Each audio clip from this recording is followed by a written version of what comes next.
Hello, everyone. Welcome to Monday Live with Alan and Greg and our guest, Gareth, Hello, all the way from England, which is England. why we have a special time tonight because That's my you're being lunch. actually reasonable and not staying up super late. Yeah. Well, because my one starts at 11, but your one starts at 1 in the morning. So when I'm there in the chat, that's me being ultimately like the biggest fan in the world, right? Yeah. Yeah, stay up late. But to be honest, Gareth, you stay up late most nights anyway. Well, I just have a weird sleeping pattern. So I fall asleep when I don't want to, and then I'm awake half the night. It's very strange. Jeez. I know. I have But an there we easy are. time falling asleep. I have a hard time staying asleep. Mm. So I stay up. I've been having bad dreams the last 10 days or so. Oh, I've yeah? been waking up and saying to my wife, I had another nightmare. Is they reoccurring themes? It's all work related. Oh, wow. Yeah, but I think I might be all right now because I had a big weight lifted. You know, Gareth, today. Mhm. I hated work-related dreams.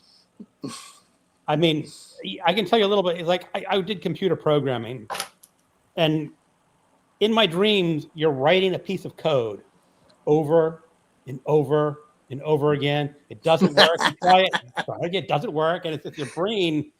It's just like this repetition thing that's just Yeah, that sounds Boring like story. my job might be hassle, but it ain't repetitive. Definitely. Hold on. We got some people in the Hey, chat room. Let's That's good. say hello to Elaine at Coalboat Dragon. I was getting tea. It might be very hot, but ain't gonna stop me drinking No, tea. wait a second. Alan, correct me if I'm wrong, but Elaine's coming up on our show pretty soon.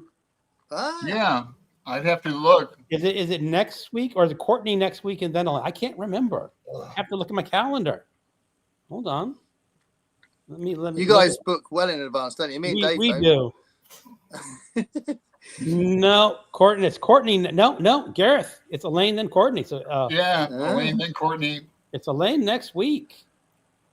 Yep. And then after Courtney, I think we'll have like that 80 show because we have cancellation, but possible cancellation. But yeah, we could almost do an 80 show here, but we have too much other things to talk about. Yeah. Book chat with Pat. Hello, Pat. Hi, Pat. Hello. Pat's Elaine saying, Gareth, how is your hair? So that's a quote from the Brown Yam Gang story, the first story. That was their big hit, How Is Your Hair? And they were really shocked because it's just 20 minutes of them chanting, How is your hair? It sounds like a terrible song, but you can't judge these audiences, can you? And it's funny that she asked that as I've cut all mine off literally about an hour ago. So I did a video before that. So there is a video coming up of the moment just before it all went off. Okay. Yeah. Brilliant. Constance. Hello, Constance. Hi, Constance.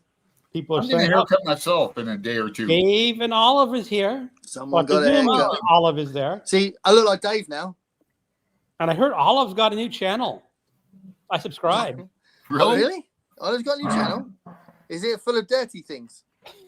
It's just sort of ambient. I didn't watch the whole thing because I didn't have time. It's like an hour-long session. I said, I don't have an hour right now, but you got to support Olive. I mean, yeah, absolutely. Support the dogs of book, the dogs of BookTube. Yeah, Olive might get monetized before all of us. Maybe. I was talking about dogs today. Hi, Albert.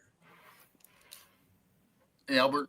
Hannah. Hi, Hannah. Hello, Hannah. Am I loud enough, by the way? I was told I wasn't loud enough. Hello. Greg from Ghost You can be Readers louder. Sky.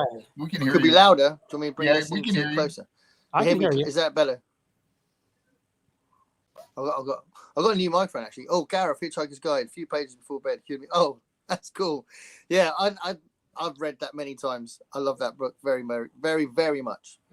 You know, I think I read it once. Honestly, Gareth, when you did your video for books that bring you joy, I was thinking about Hitchhiker's Guide, but I've only read it once. I've listened to the audio play back way when I was a kid, but I said I really need to buy that series again and reread. Yeah, reread it. Yeah. So Yeah, I'm hoping Brian said that he felt like it had to be something he'd read lots of times. But the book I chose, I've only read once. So, yeah, that was a lovely video, wasn't it? it was. Oh yeah. Yeah. Thanks for being involved, guys. It was Yeah, great. really, I knew I didn't know for sure, but I expected we would pick the same book, Greg and I. Yes, you did. You went, I bet I'm not the only one. Wink, wink, wink. You knew that he picked it. Alan knew he knows me well enough that I can't really pick Camus' The Stranger as a book that brings But joy. that's not it might bring you joy, but it's not like brings joy. I like Right. it, but it does not bring Brings joy. existential dread. I know angst, and yeah, but I always people like when I was a kid, I thought Huckleberry Finn it brought me joy and was funny. He's dressed up like a girl and he's stealing shit. Fun times, right? Hidden things. It's not a fun story, No, it's not. Well, yeah, I mean, lots of people chose Jane Austen, didn't they? Different Jane Austens. I was kind of surprised, but not. I guess I'm not really surprised. A lot of people love Jane Austen. Yeah, I've got a big collection of. I got almost all her novels in a big ass book. I should read it someday, huh? I've read. If I ever go to prison, I'll read one of hers. Well, I saw a video from Michael K. Vaughan. Yeah, that was brilliant. Then Backway from Duncan from Backway from the Donkey. They're both reading Jane Austen, and I got prepared to do a response video. Right. That I'm starting a group. It's called Ha, not Austin again, or never again Austin. The way you get in this group is you read Jane Austen, right? And then you say, "No, never again, not Austin again." That's funny, man. But I guess I didn't think it would go over well. Is there any robots in Jane Austen stuff? Robots? Yeah. There is a version with zombies, but that's not aliens. Oh yeah. No, I do. I read more widely than that, to be fair. But I've never really been attracted to Jane Austen. I say that I might have been attracted to Jane Austen, but I've never been attracted to Jane Austen's books. Right. I've no idea. I've no idea what Jane Austen looked like. I'm sure she was very attractive. You look at her. Look at her. Yeah, if you like Emily Dickinson. Nicole is here. Hey, hi Nicole. People saying hi. People saying hi. Jenny Parks. There's Jenny. Hey, Jenny. Hi Jenny. It's actually quite warm in Scotland at the minute, so I think there must be some sort of apocalypse happening because it's not normally warm in Scotland. But yeah, she's probably really baking up there. It was like in the 30s, which is what's that? I don't know what that is. Is that in the 90s? I think in Fahrenheit.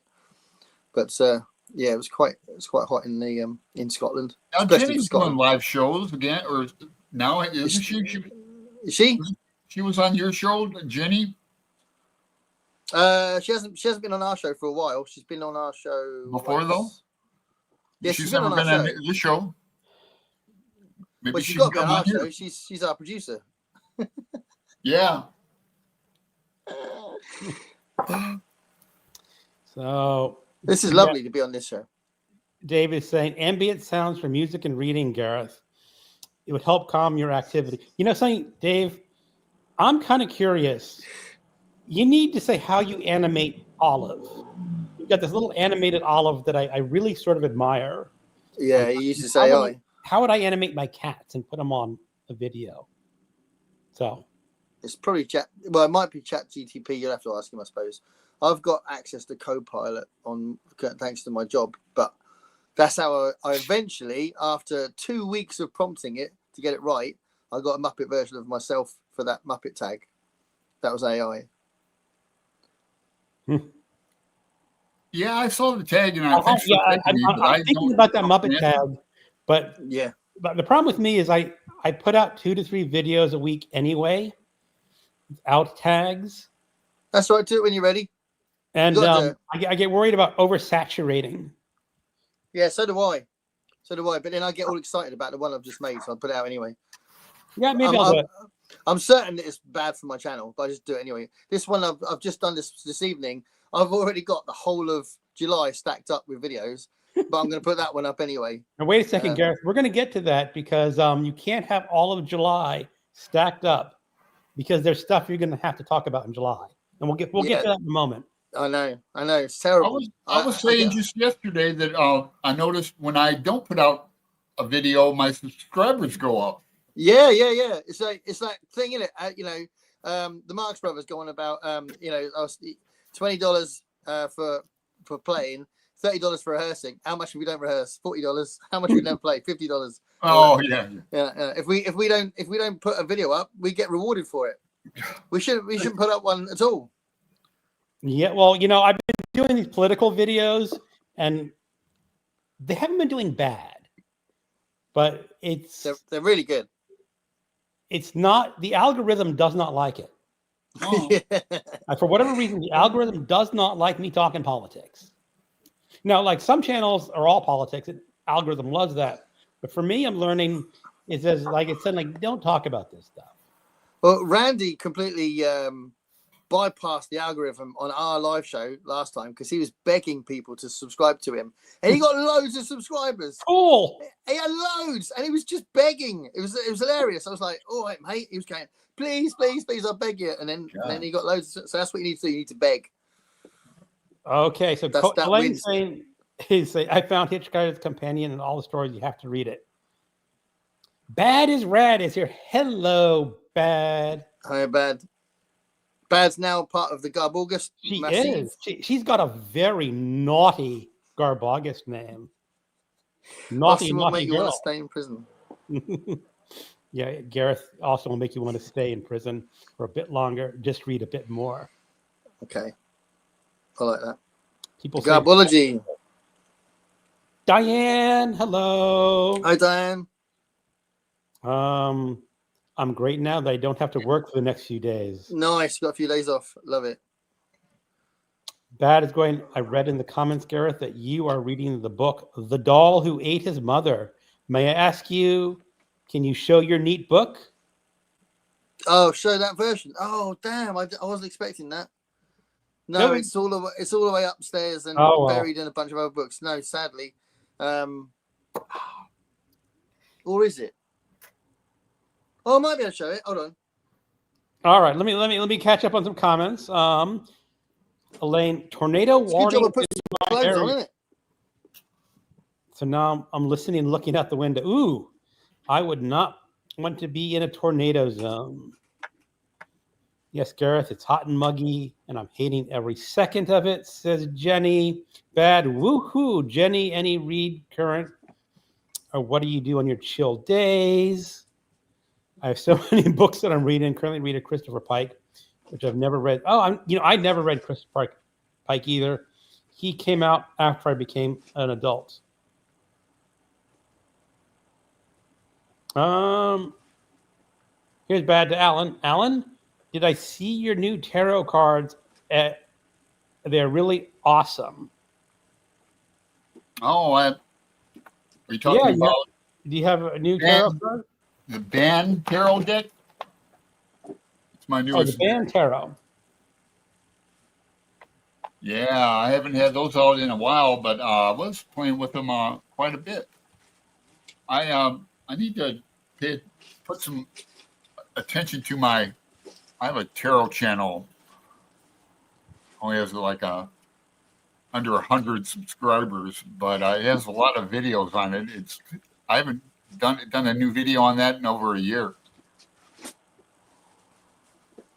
So Jenny, if you get the same book as Gareth Bad, aren't you worried that you'll give Charlie ideas? That's right. Bad has a doll. I think he's a bit of a murderer. He's murdered her a couple times. I don't know how she gets out of that being murdered and comes back later, but she does. Is that actually a dummy? I forget. Or it's big enough to be a real dummy. Or Charlie. Charlie was a dummy for God. What was his name? This Candice Bergen's father. God, man. Boy, what an old reference there that is. Candice Bergen's father had Charlie, the dummy. Candice Bergen was in the original Muppet Show movie. Just saying. Okay. So here's Dave. We use King AI, Greg. It's pretty amazing. We feed it her photo and prompt the scene we want. Take a number of tries to get it to generate an image we want. Ooh, I do have Chat GPT. Maybe I'll give it a shot. If ChatGPT can animate my cats. Sorry, guys. Sorry about that. Oh crap! That's right. Charlie and my doll and I aren't going to be finished with that sentence. Charlie, Damn, better stay away. I had a good thumbnail. And now Oh yeah, I like it when she brings Charlie into the channel. So you need more Charlie, Charlie. that's the original Charlie, her father. Yeah. But we need more Charlie on. I'm not crazy. Bad's channel.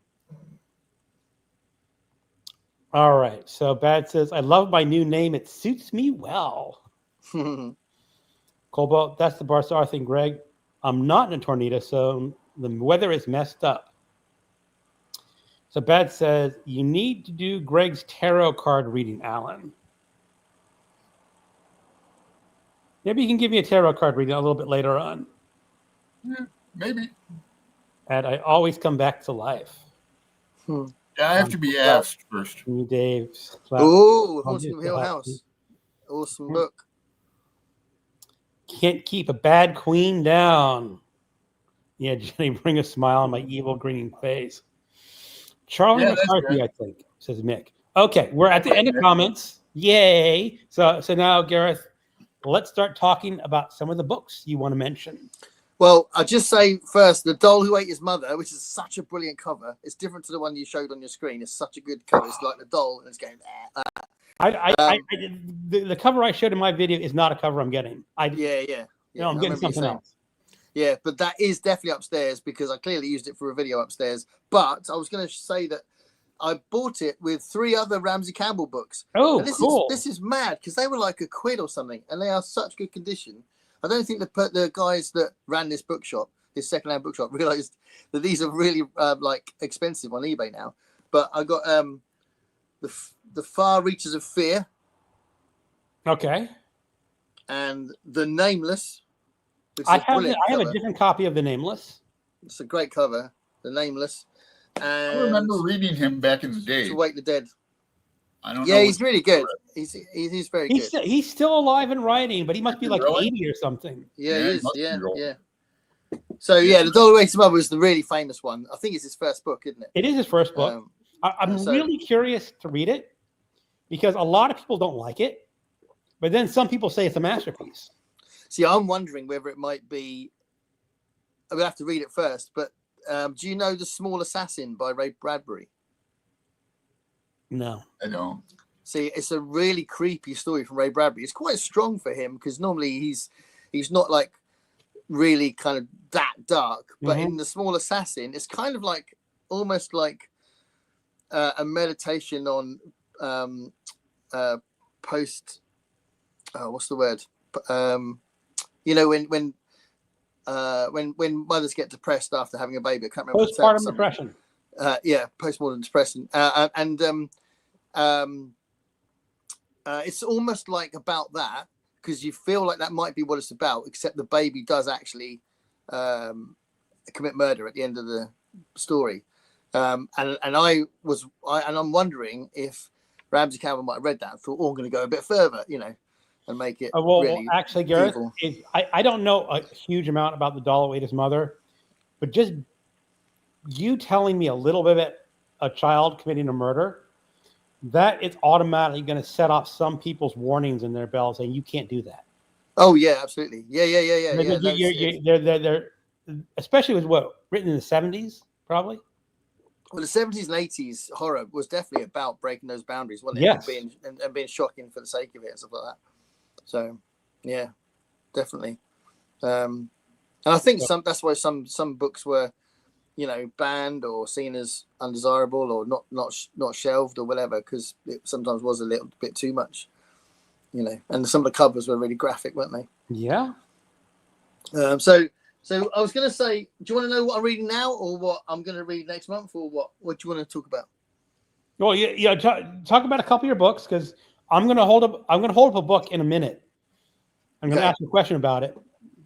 Okay. Well, I tell you what, I just surprised myself earlier. Like, when was this? This morning, I thought I've got a little bit of a gap before Rocket Summer, and I've done me June on the Range stuff and all that. I've done my monthly wrap up actually, and I thought, well, there's a little bit of a gap, and I thought, well, if I read the first few pages of this, and I like it, I'll carry on and maybe sort of go in between that, because this is not a genre book, but it's something I've had for a while, and it's been recommended to me to death. And actually, I'm really enjoying it. So that's The Secret History by Donna Tartt. Oh, okay. Yeah, I've reviewed that. I've read that. Yeah, it's really I love the way it's written. It really, like, I don't know, it's pulls you in like mad, I think. So yeah, I'm going to read this, and obviously I am going to start Rocket Summer as soon as we start. So I'll go between that and my first Rocket Summer novel, which will be War of the Worlds, which is a reread for me.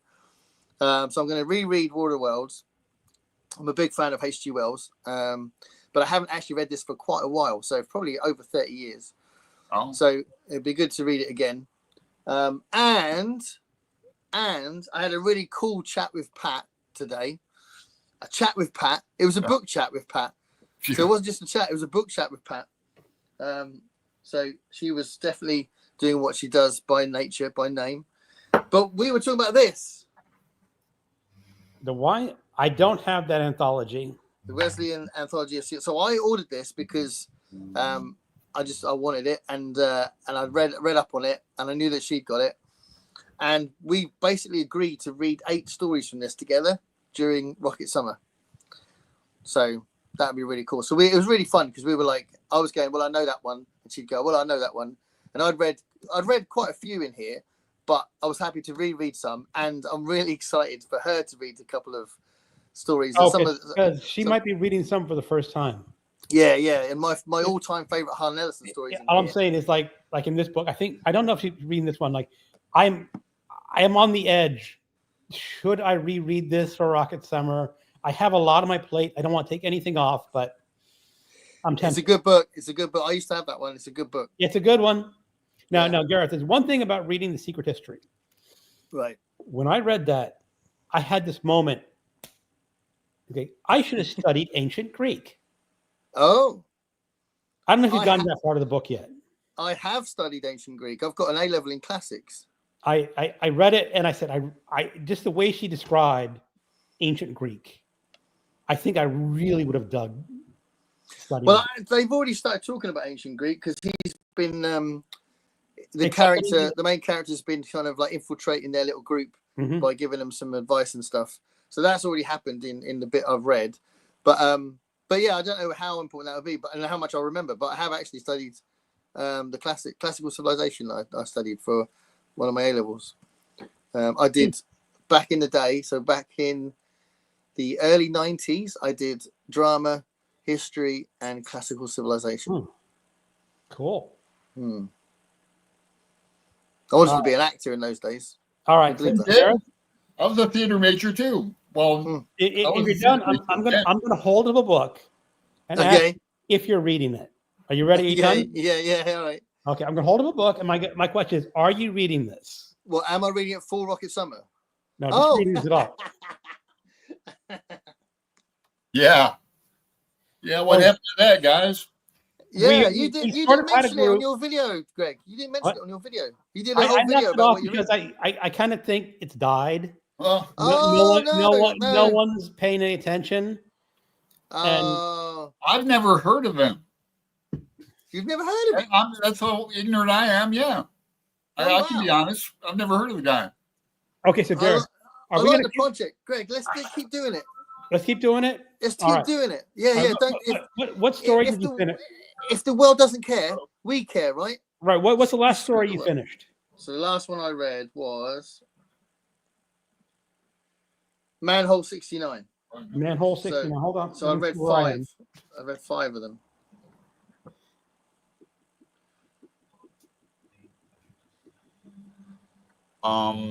It's funny, isn't it? Because I have finished. Make sure it's a new number. I finished Studio 5, The Stars, so I'm a bit ahead of you. Oh yeah. You've read double the amount. Okay, I can catch up with that. So let's kick this project back off again. Yeah. I'm going to schedule whatever comes after mine for beginning of August. Yeah. That'll give you time to catch up. Yeah. And by then we would have got further down. I mean, Millennium's a brilliant story. and the Overloaded Man is really cool. The Garden of Time is really interesting as well. So we'll have some good stuff to talk about. My thing is like I'm just beginning to get into some really good stories now. He's hitting his stride. Yeah, I mean, his early stories are okay. I didn't dislike them, but yeah, the early ones are just all right, aren't they? They're not great. They're just all right. All right. So I will revise my Discord. I will send you a link saying this is the new schedule, and we'll try to kick it off again. I mean, I don't do well with Discord, so if there's not a lot of traffic on Discord, then it just be just me and you, mine and your project. Jim it was Roy Reads Anything was talking there for a while. Oh, okay. Talking about Ballad. Yeah. Oh, okay. And then so if you don't really do Discord, we'll have to figure out some other way to talk about it. Yeah.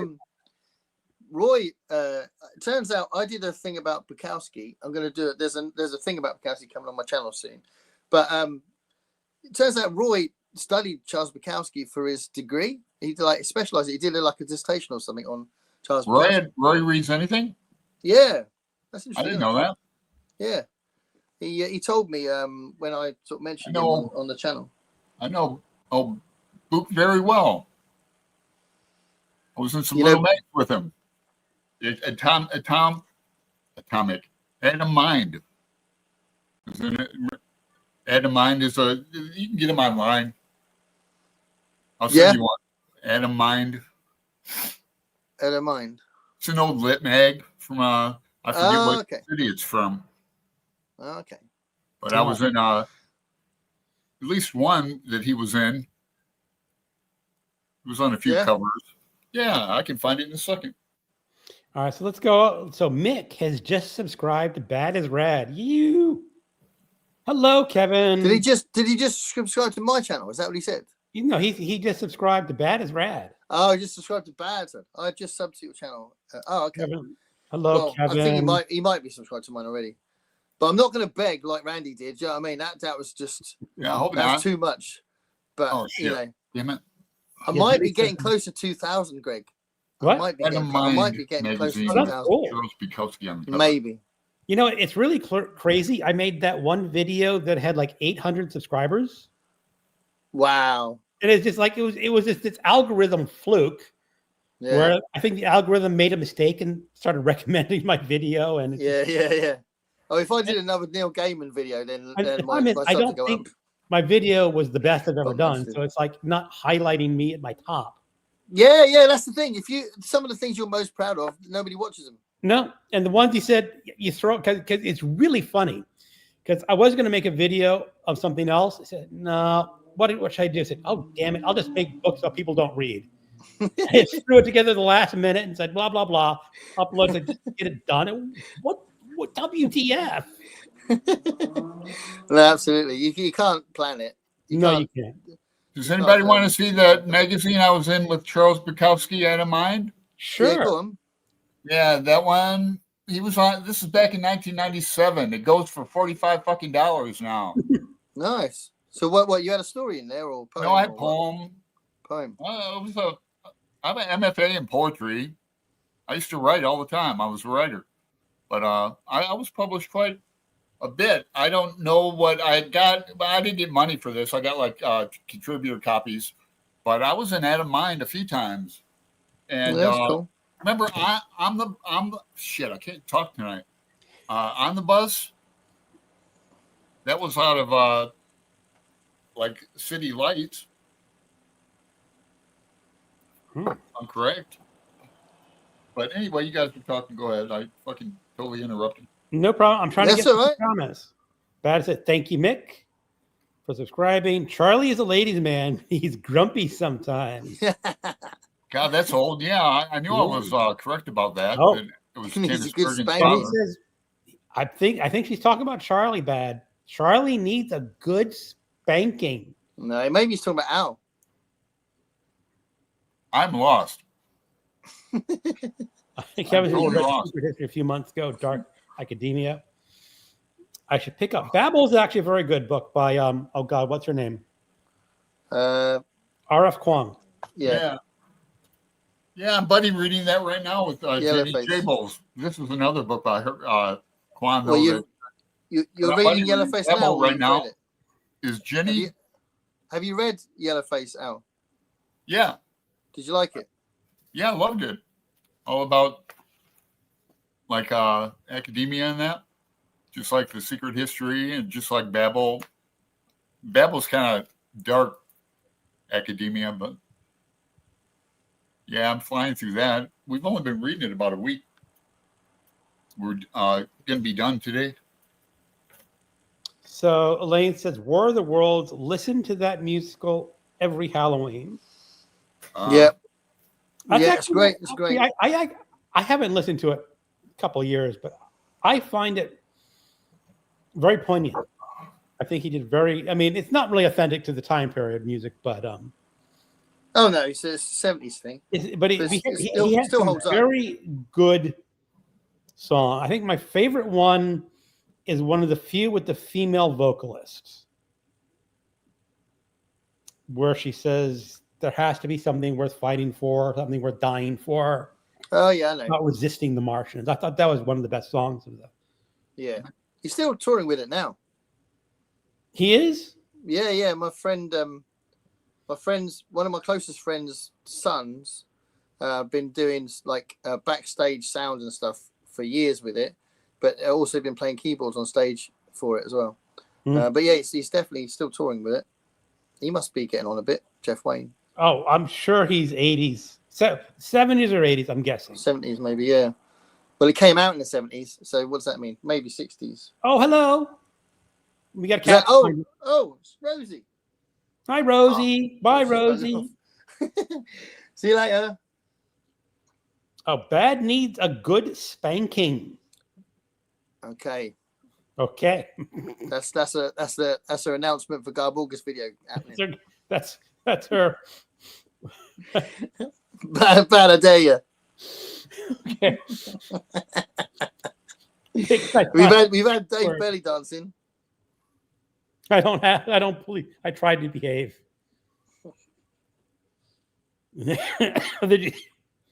Just have a say. Trying to look up something that we were talking about before, but I keep misspelling it.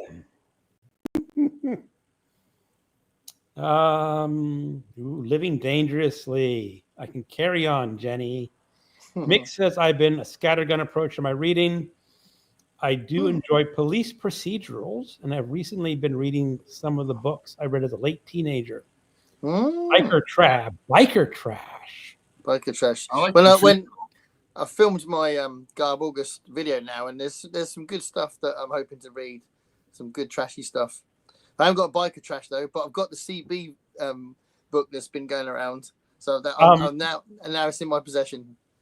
The only Biker Trash I have read is Hell's Angels by Hunter S. Thompson. Oh, right. That's non-fiction account of the Hell's Angels. I don't know. I don't know how authentic it is. I guess Hunter S. Thompson. It's totally authentic, man. I still like it. He writes about getting his ass whipped too, about getting stomped, and to get pulled out of that big party. Yeah, man. Hell's Angel. I want to read Secret History. It's a good one. Yeah, I'm really enjoying it. So I'm gonna interweave that hopefully just in the first week with the sci-fi stuff. So Jenny, I don't want it to last longer than that because I want to concentrate on science fiction in July. Yeah, I'm not doing like my Rocket Summer or what's the. Are you doing Rocket Summer, Al?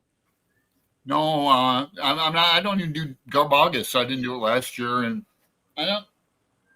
I could make time, I guess, to read like some Jackie Collins or whatever, but you're all about. I'm not against it. I'm just not. The things you guys are mentioning, I'm not involved in. But so, Al, you like it long and hard, don't you? The what? You like it long and hard. Who said that? Big Al's Hard Books and Classics. I don't know what to say. Got me speechless. You like big hard books. I forgot to change my name back for one. You guys carry on. I want to see if I Okay. can change it back. No. Seriously though, Al, I was assuming We're you're gonna not have a really guest. into Bella. reading trashy stuff. You think it'd be a waste of your time with it or not? No. Well, You I can't didn't talk to last people year. and not be seen.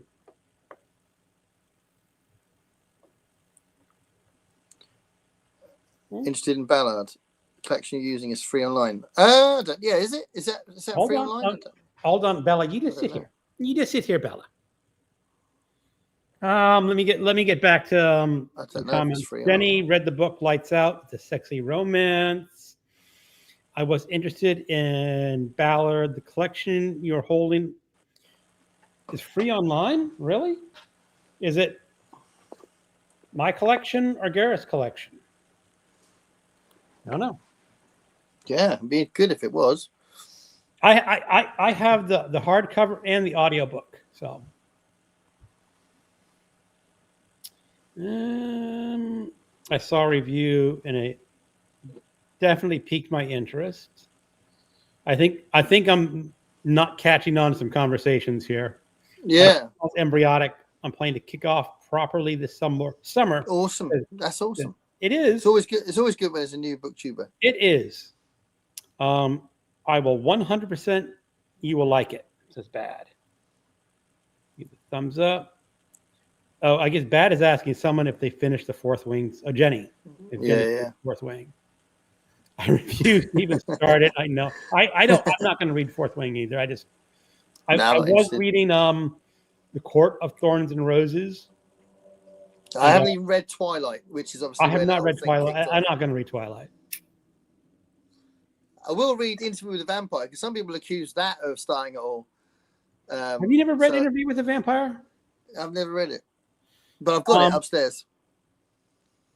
Yeah. But that apparently created that romantic vampire thing, apparently. Maybe. Now, this is the wrong... There's another Jenny Jables, who we sort of had an idea of maybe reading Interview with a Vampire in September, but I kind of put it on my list, but I didn't announce it. So maybe that'll happen. Maybe it won't. So have you read it? I've listened to the audiobook of Interview with the Vampire way back when. I read the original Vampire Lestat when it was first published. And then I did a series. I listened to the interview, listened to the Vampire Lestat, and then I listened to Queen of the Damned. And I absolutely hated it. Queen of the Damned. There's a scene in that book where if it was a physical book, I would have picked it up and just tossed it across the room. Really? What scene is that? You can probably guess, Alan, when you get to it. I'm reading the book right now. It's when the vampire decides there's a mountain. Oh, how do I get across the mountain? Oh yeah, you mentioned I'll fly over the mountain. Well, yeah, they fly throughout. That's not the first time he takes off and flies. Or is it a new? I think I know what you mean, but you mentioned that before. I didn't know it was from. I don't remember. Vampires can fly, can't they? No. There's a lot of they parts turn of into bats that say they can. They turn into bats. But yeah, I mean, I've been in Anne Rice forever. Seems like back in the day. Bad. Subscribe to Mick. Very cool. Thank you. The most interesting thing there is a bus ride home. The year I took back Yawn. Oh yeah, I was looking up On the Bus magazine because Bukowski was in that. I've been in that too. I thought it was what's his name? Ferrangetti. But no, it says Bloomsbury Group, Beeson Bloomsbury Group. They didn't have that many issues, but speaking of buses. I had to wait over 45 years to meet people who knew about the musical of World. Wow, that's mad. That's mad. I knew about it in the 80s. It's pretty famous. I worked in lots of record shops for 15 years, different record shops, and every single one of them sold a lot of copies of that. It was very big in this country. So maybe it's not as big in America. I don't know. My older brother introduced me to it. He had a cassette tape. It says, "Oh, you're driving off to classes. Here, listen to this." Yeah. No, it's very big. Ah, Bad says we made Greg choke up a bit, Jenny. Ha, ha, ha. Hee, hee, hee. I'm getting. Well, Bad, every time you've been out, invite. I won't go there. And this was. I got Noah one good time. Canceled last time. Hide behind the book. Bad, you're kidding. Maybe Greg should invite us both on the show. Actually, has Bad been on the show? She's been on several times. She was supposed to be on last time. Wow. Fair enough. She was on like the first year, maybe second year, once or twice. Yeah, she canceled last time. This is Al or Greg. It might have been you, Greg. Said it was my 4th time. Yes, you're right. I think you're one of the highest repeats. I'm like cucumber. I keep repeating on you. Hey guys, I'm reading the Fantasy Police Procedural. By Ben Aronovich. The Rivers of London series. I really like them. I keep talking about them. I have that highlighted as a Kindle and audiobook to maybe get someday. I've read the first 4, and the first one is the best one, but they are good, definitely. And I will complete them. I've got all the others in the series, but he keeps releasing novellas and stuff to add to the whole thing. But the first one's really good. The first one's got a different American title, and it's really funny because it kind of spoils the ending. So the first one's called Rivers of London here, but in America it's called Midnight Riot, which is literally what happens at the end. So just call it Rivers of London. I don't know why they did that. William is here. Hello. Hi, William. Gareth, the only problem with this is I have no room on my agenda this year to squeeze a whole lot of more books in. I got some room, but not a whole lot of room. Yeah. I just put out a video of all I'm going to read this year. Yeah. And tomorrow I got to film an unboxing that I got like 8 more new books that I got to read. So, cool. Like, where am I going to fit all these books in? I know. I'm hoping in the summer to do a massive unhaul. I'm going to get rid of a load of books, but I don't really know what to get rid of, and it's always painful. And like we've said before about, you always get rid of the wrong ones. Yeah. But I'm probably going to go by size rather than anything else. My theory is as long as I have the space in my house, I'm keeping it. Yeah. Unless it's like a duplicate or. Actually, it's funny you say that. I don't know if this is going to happen, but I may get the spare room, in which case all of the walls will be books, and it will be like a little place to film as well, and it will be a bit different. So that might happen. It might take a couple of years for it to happen, but if it does happen, then is that like a kicking out a kid type of deal? No, they left years ago. Yeah. It's at the moment it's just like a storage room. So yeah, that might be quite nice. Yeah, it would be nice. Yeah, because it might mean I can get some of the books down from the loft. Rivers of London, really good series. I prefer them at the moment to Dresden books, but it might be because it's London and I love London. It might be that. Maybe. So Lee says, beautiful kitty. She's talking about Bella. Bella showed up for a short time here. And might be talking about Rosie, of course. She could have been talking about Rosie, but Bella was more recent. Put two cats up together, like who's the best looking cat? And who knows who'd win? She looks amazing for like what, at least 18, maybe 19. That's good. She's well old. One of my last cats made it to 17, but her 17th year was a rough year. Right. Yeah, we've had to get a litter tray in now, which is a bit annoying. So she's forgotten where she's supposed to be going to the toilet. So that's an age thing. My miniature schnauzer lived to be 17. Yeah. And we had to put him down. That's good for a dog. Yeah. So, Chris, Liminal Spaces. Hello, Chris. Hey, Chris. I saw. I think Chris recently did. Oh, what was the video? I watched his video earlier today. Was it a book haul? Can't remember. But anyway, it was really good.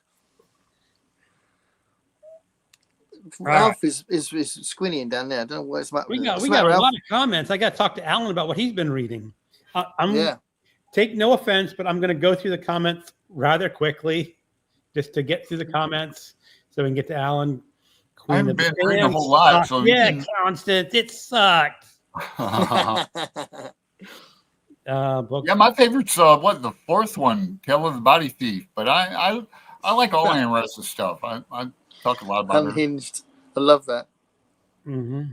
The Unhinged sexy door. Joint interview. Bad says, I still need to read Interview with the Vampire. Well, I might be aligned with you for Dolly Waiter's Mother, mightn't I? So if you tell me when you're reading it. Oh, we're reading it in July.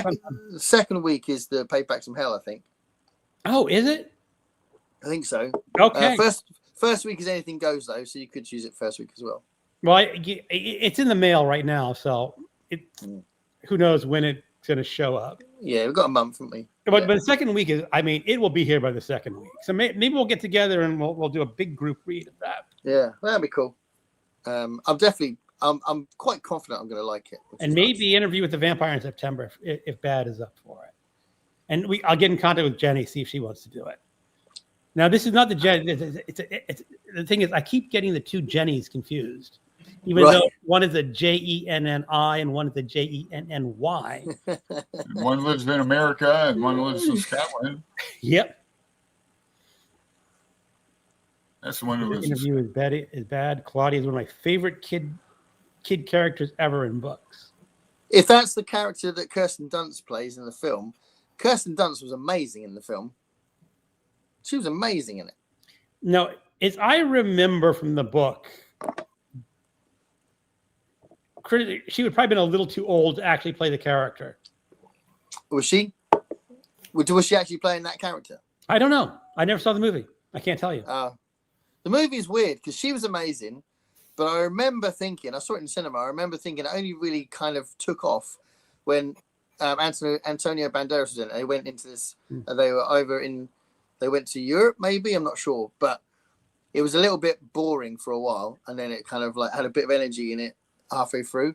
But she was so good in it. I remember walking away going, "Who is that actress?" She was brilliant, and she was only a kid, obviously. Talking about the film, she was really good. Yeah. Sort of film. The album War of the Worlds. I read it in the early 80s. Claudia was such a strange concept of a character. I loved it. Bad is saying, change the subject. I think the subject has probably changed by the time I got it. Hey, Chris. This is why I'm glad I almost entirely read books on my Kindle. No need for unhaul. Yeah, but I love books, man. I like. It's a nice problem to have. You know, do I keep this? Do I not keep this? But I don't care because I love looking at. I love feeling it. It's awesome. Oh, kitty! We weren't having a kitty spread. We're having fun. You have to remember when kitties play. Sometimes it looks like fighting, like they're disagreeing, but they're actually just tossing around each other and claws coming out. William says, "Hi, Chris." William doesn't read fast enough for unhauls. MJ, hello, MJ. Hey, MJ. People saying hi to MJ. I often go by JJ and some other streams, make it easier. People saying hi, and I'm going through comments really fast. Sorry. I'm trying to get to the end so we can talk. Claudia is 5 in the book, but 10 or 11 in the film. Okay. Greg, you are correct about Claudia. She's only 5 years old. My calendar says 1st of July. Looking forward to Garb August. And now, oh, yes. Yeah. Hi, Constance. Okay, Alan. I had to re-upload my Garb August one because I put the bingo card in at the end. Alan, you're up. What have you been reading? Well, nothing to really show because I'm reading on Kindle, but I just like Queen of the Dam, like I said, with Jenny Jable. No, that's Babel. Queen of the Dam with the Chronicles group, Elaine and Kat, Stuart and Leslie. So, And then my Bearman group's going great. We're pushing it for another month. And then I just got out stuff I'm going to start to read. I have this cool old copy of East of Eden that that'll be my third read this time. I don't know what got into it. Oh, God. Edge or what? It's all happened there? moth It looks eaten. like you had a rodent issue at some point. Yeah, in my storage because we don't get like some sort of rodents out bug. here in Portland. Oh, that's annoying. Yeah, I mean in Ohio they do. They get mice and stuff in basements all the time in Toledo, but not out here. Then what else? Yeah, I'm gonna start reading this pretty That's soon. not until September. Oh, I thought it was July. Okay, cool. But I got a pretty clean copy here. It has some dog ear at the bottom pages sometimes. Gonna read some more Borges. That's about what. I feel like I'm forgetting something, but that's about the literary stuff I'm reading. Booktube wise, Okay. not a whole lot. Yeah, Chris is going to be on in That's 9/8. loads. That's about 5 books you're reading at once. That is loads. Well, no, 3. One's Berryman poetry, and I've read that 100 times. But the group is good. It's pretty active. Thanks, Bad. That Was a beautiful tribute to Alice. I enjoyed watching everyone's pick. She would pick Labyrinth is my joyful pick. That is all right, Labyrinth. Henson's book, or from the movie, right? Well, it's a Henson film, but I didn't know there was a book. There's a book. A wild film. I've It's seen that film. Yeah, it's one of my favorite films, but I don't know where the. I mean, it's not. If there was a novelization, I mean, Terry Jones wrote the screenplay that wasn't based on the book. I didn't know that. Yeah. I'm a big, huge fan of Terry Jones. I love Terry Jones. Great Terry Jones. Okay. I went to the Guildhall once to see Michael Palin do a talk. It was when he released the Erebus book, and at the time Terry Jones it had been announced that he had dementia, and it was a really, really emotional moment when he said he just visited Terry, and he put up a photo on the screen of him and Terry together, like arm in arm sort of thing, and that was really powerful because obviously the audience were obviously felt something for Terry Jones as well, and he died shortly after that. So that was with Michael Palin. Yeah. He's great too. I even like I love his travel stuff. I don't know if he still does it, but he did them years ago. Yeah, he still does it. Yeah, he still does it. That's like his second career, isn't it? But in Python, they were writing partners. So when they were at university, before they started Python, Terry Jones and Michael Palin wrote together, and all the sketches that they wrote it together. Chapman and Cleese wrote together. Yeah, and then who's the guy who the first one to die? He smoked a pipe and all that. What's his? That was Graham. That's Graham Chapman. Graham Chapman. Oh yeah, Chapman. Okay. Yeah, but the other one that we haven't mentioned is Eric Idle. Eric Idle used to write on his own. Yeah, he's great. The Ruddles. Yeah, Ruddles. Yeah. Okay.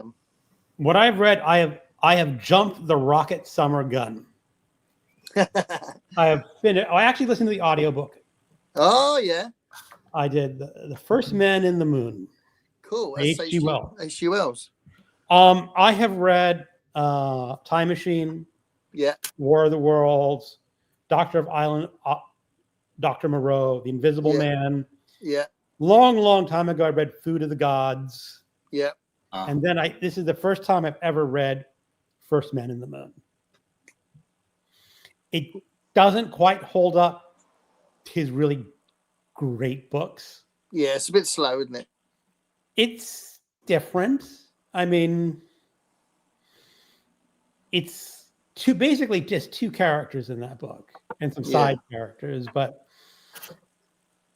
I haven't filmed my video. I'm going to do my vlog for the first week of Rocket Summer. You know, each piece is going to be a little vlog, but I think in that book where he really excelled was the Selenites.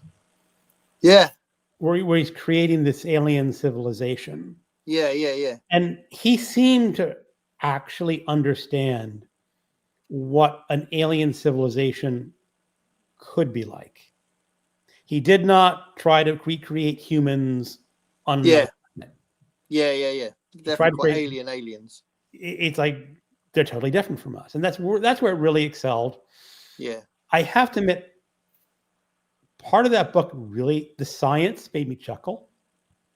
But it would do, wouldn't it? I mean, there's no way that he could have known proper science. No, I mean, but he created this cavernite substance, which basically made something opaque to gravity. So you just float up to the moon, no problem. But Yeah. that's not the point. The point is he wanted to explore alien civilizations. That was the whole point.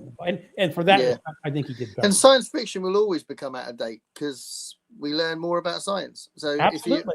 if you're going to take science fiction seriously, then you're going to understand it's going to be out of date. You know?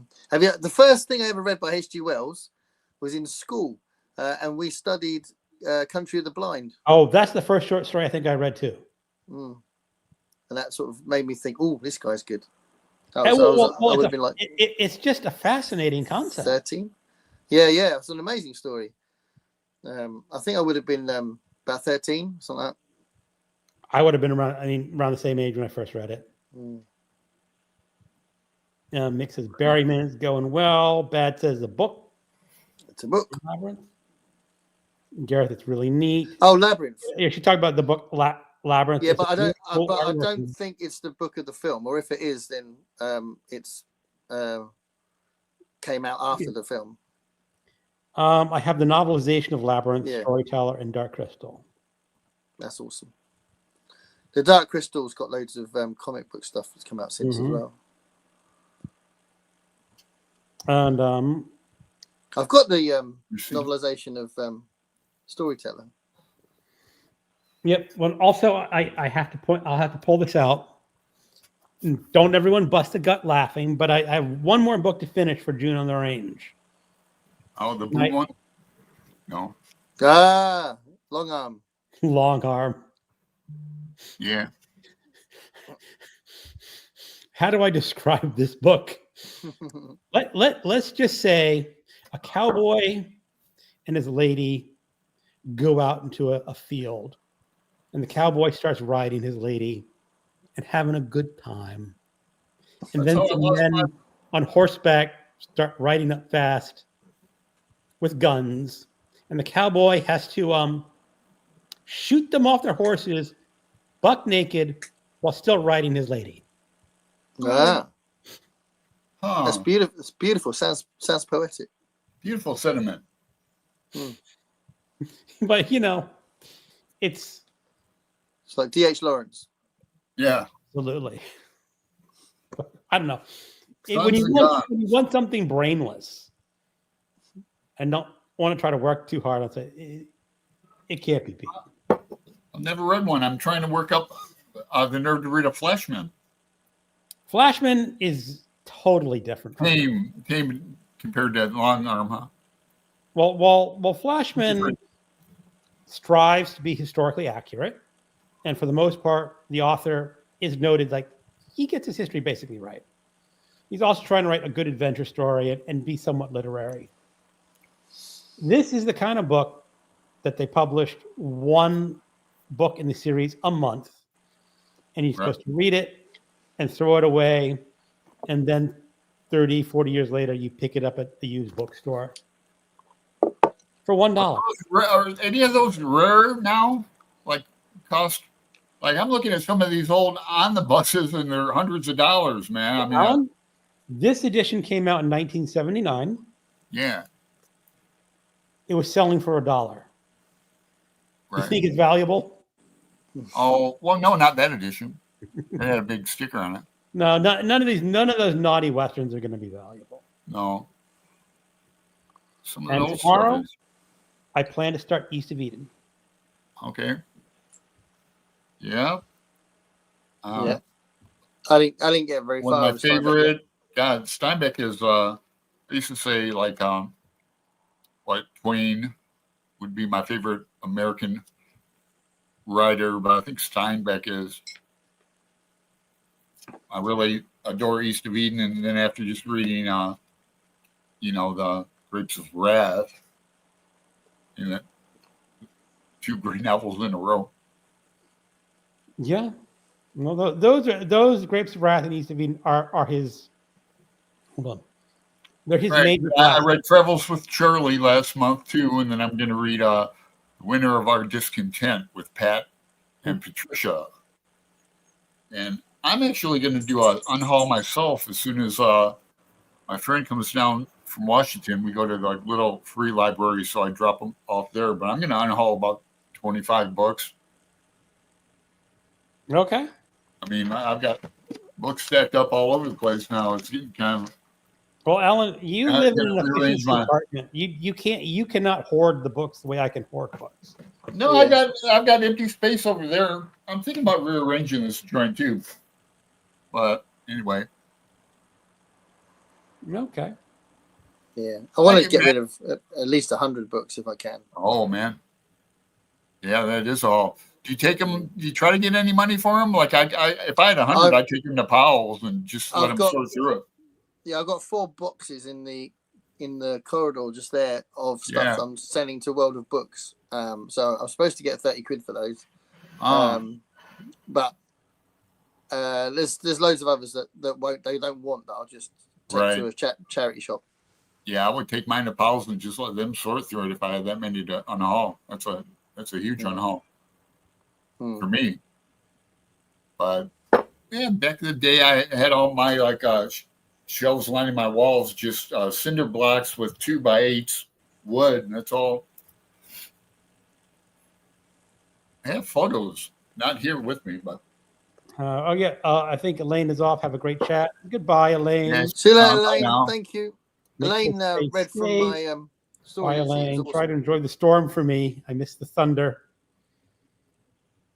Sounds like cozy reading, Elaine. Enjoy your evening. Bye. Everyone's saying bye. Oh, here's William saying, When the Sleeper Wakes is on my list. I have not read The Sleeper Wakes. Yeah, I've got that, but I haven't read it yet. Yeah. Dave read that, though. Nope. Can't remember what he thought of it. And they says cowboy trash. Long arm. You see, it's like it's going to be a schism.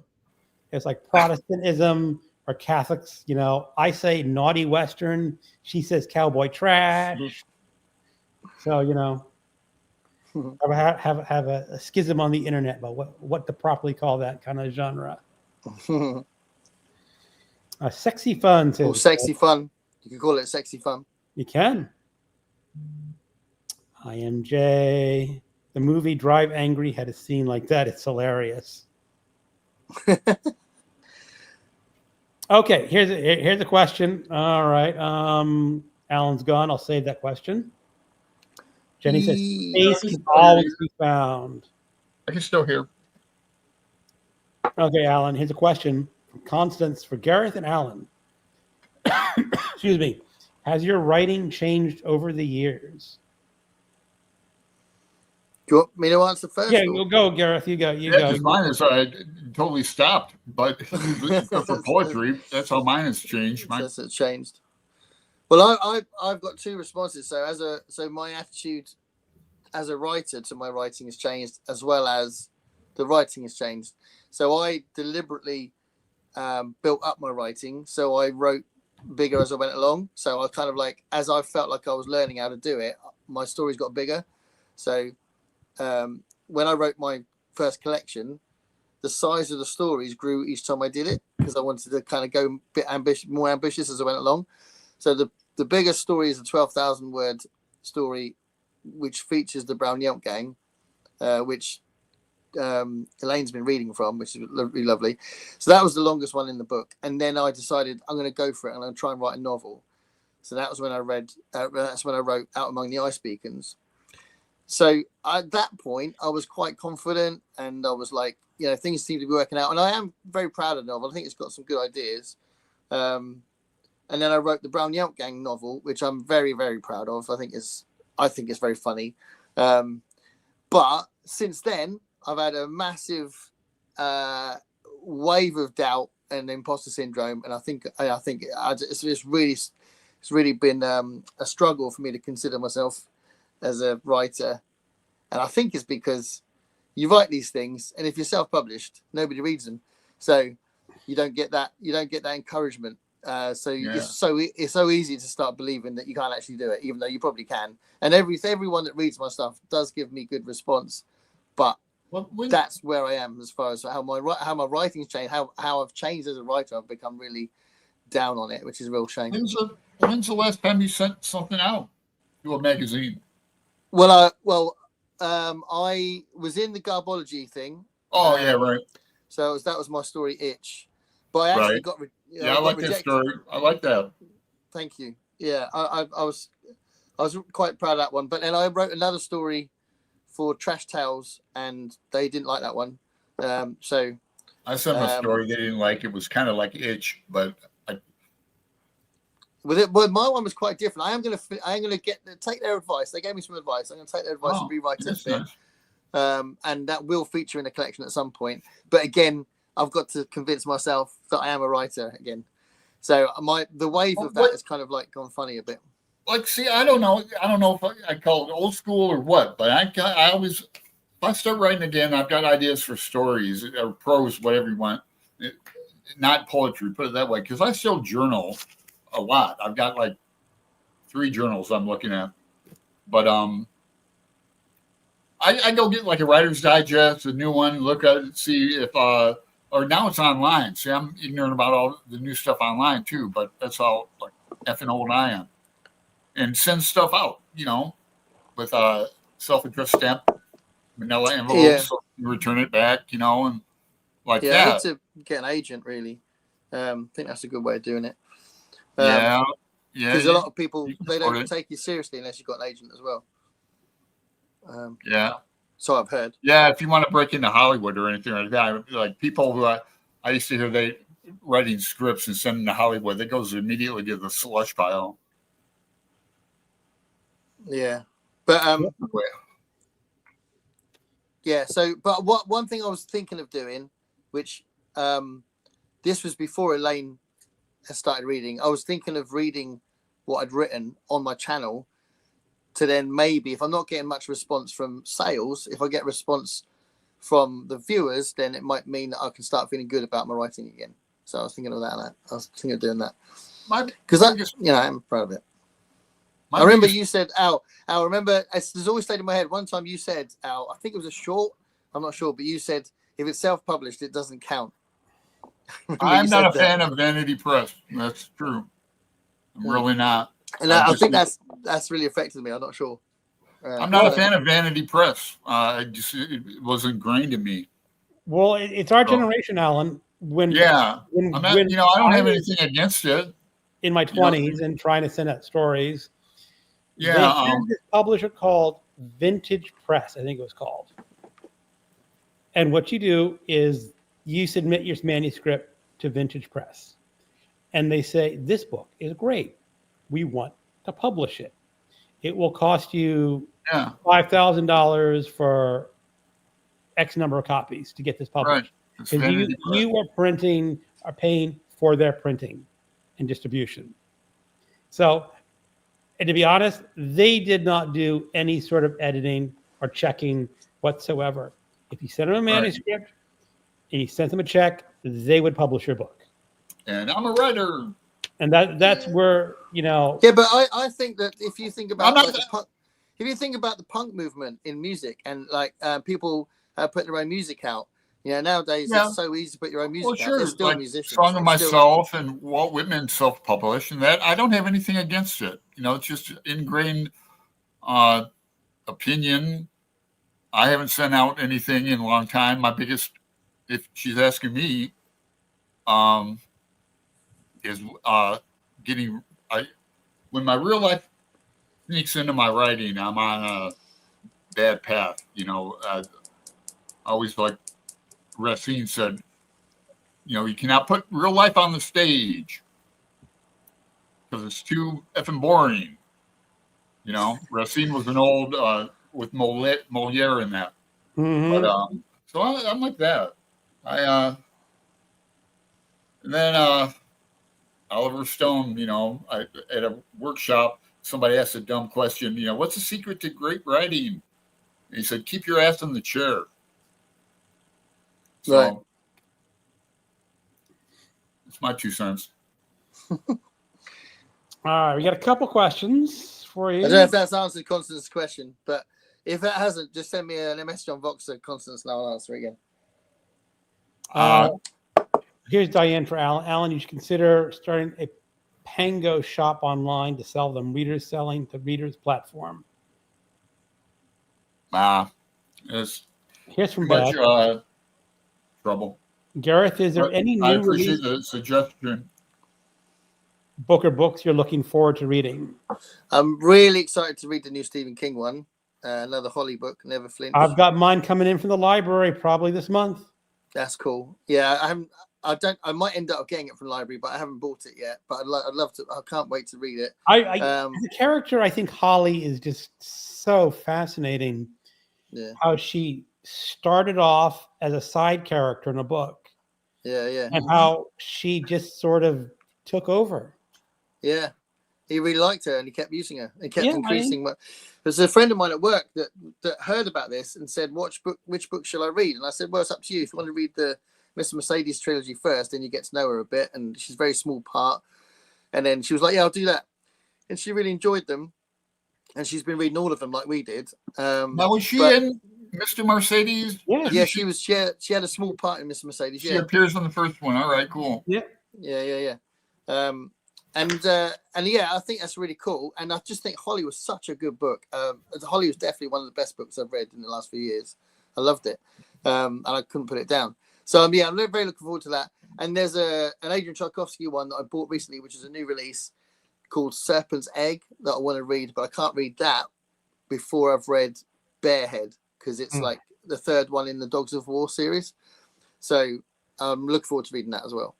Yeah, I'm trying to finish up his Children of Time, Ruin and Memory. Yeah.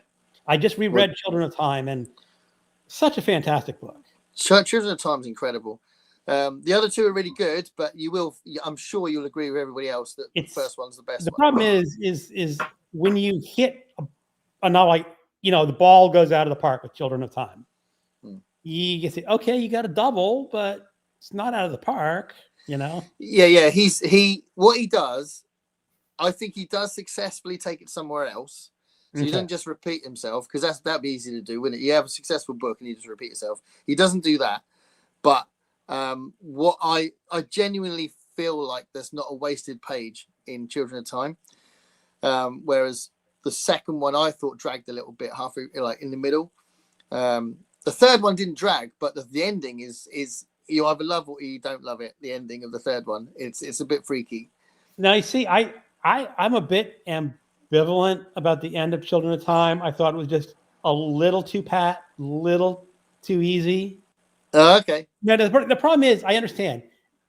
As a reader, I was rooting for the humans, and I was rooting for the spiders. Yeah, I was rooting for the spiders. It's like, okay, you don't want these two to go to war. You want to make peace.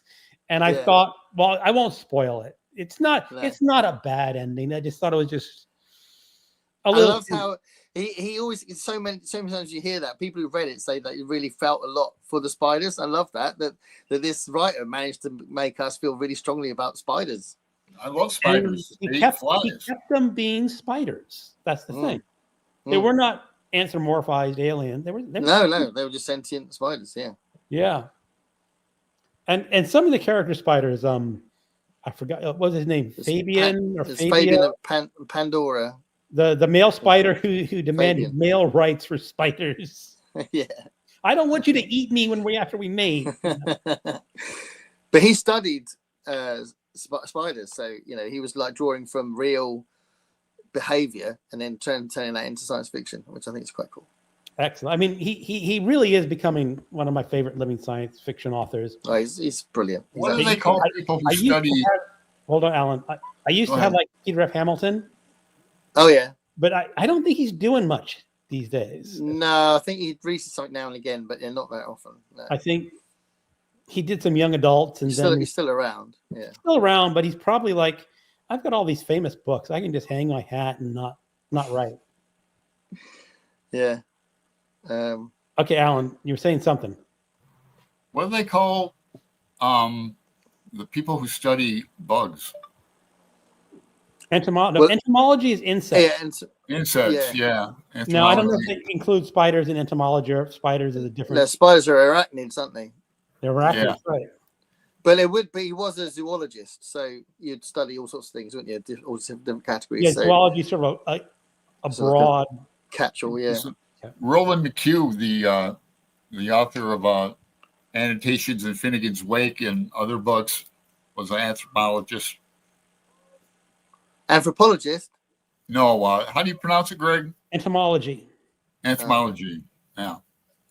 Which is kind of wild, you know. Then he's all into literature and that. Yeah. Those were his two passions.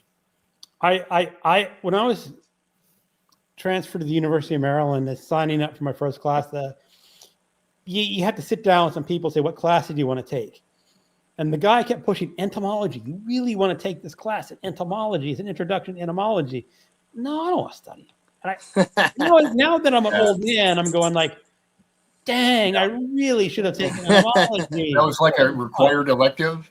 No, what happens, you have electives, you have to study something. Yeah, required electives. That's what I'm saying. Yeah, something in science.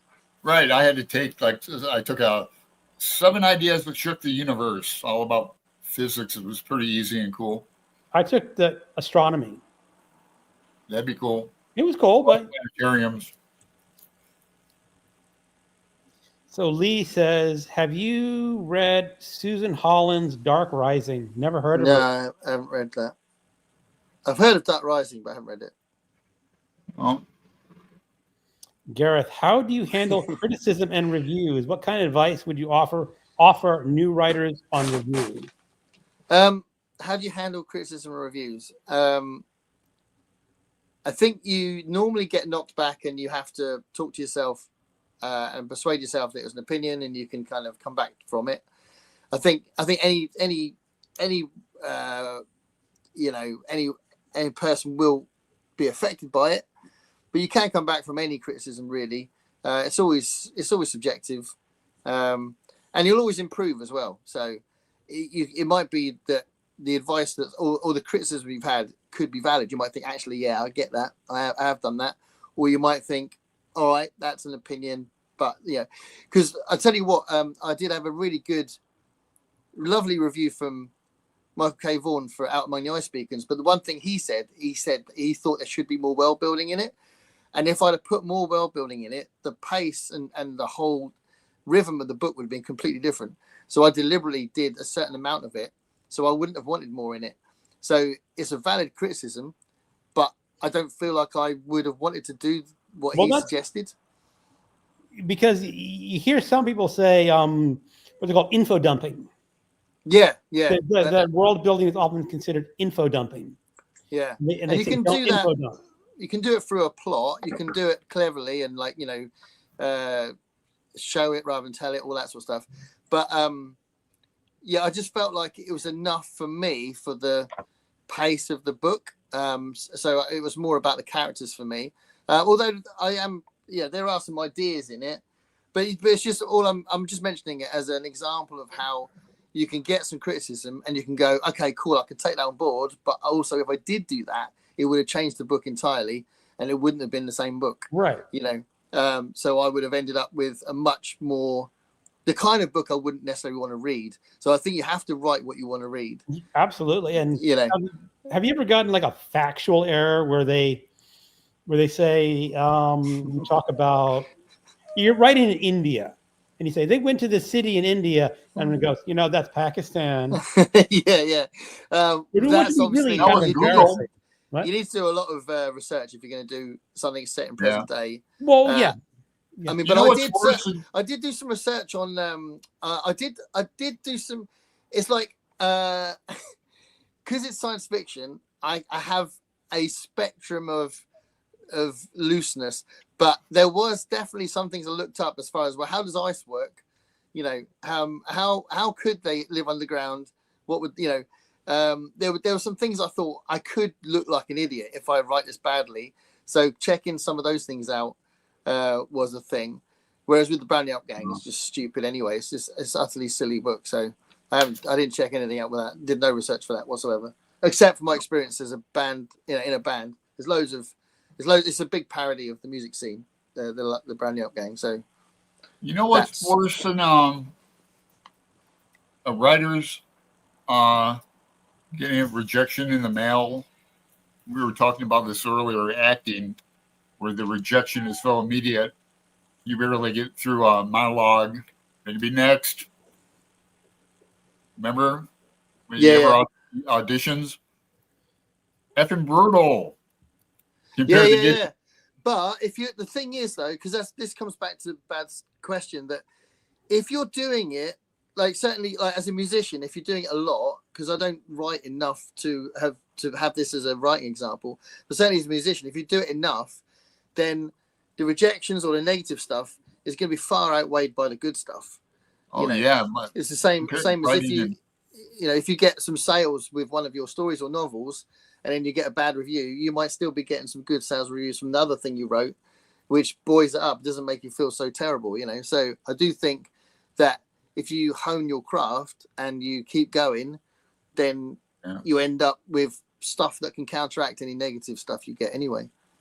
Yeah, I don't. Yeah.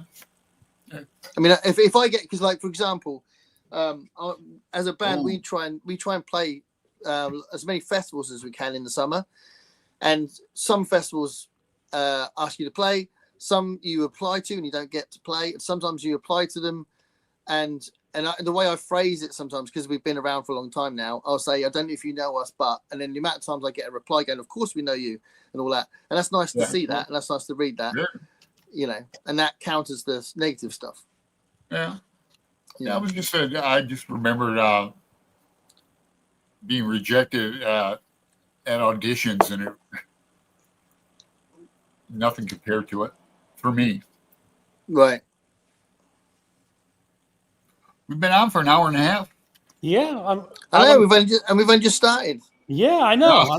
I'm going to try to catch up with some of our comments. Again, I might be skipping some comments. Don't take it personally. Just got to get them through. I have published a few poems as Constance, but it means a lot to me. They were chosen for it by editors. That's always great. If someone says, I like this, you're chosen. Yeah. And to be fair, my first ever thing that I published was in somebody else's book. So 2 poems and some song lyrics were in an anthology of humanist poetry. That was the first thing that ever came out. So it is a very nice thing. Then absolutely, I definitely agree. It does make a difference. Yeah. And I think it's weird. Nobody seems to be interested in poetry, but I do like my 2 main poetry books. I have your book of poetry. I still have to read it. I promised myself I was going to read it on January 1st, but things happen. So maybe January 1st, I'll read your book of poems. So get a book. Is it Voices of the City, or is it the? I read Voices in the City. Yeah, is it Permanent Verb you're going to read? The verb one. Yeah.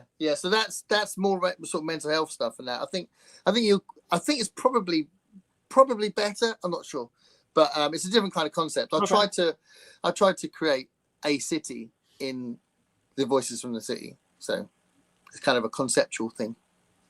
Yeah, I mean, people still read poetry. Like I have a Best American Poetry from 2020 I just picked up and recognized some old names.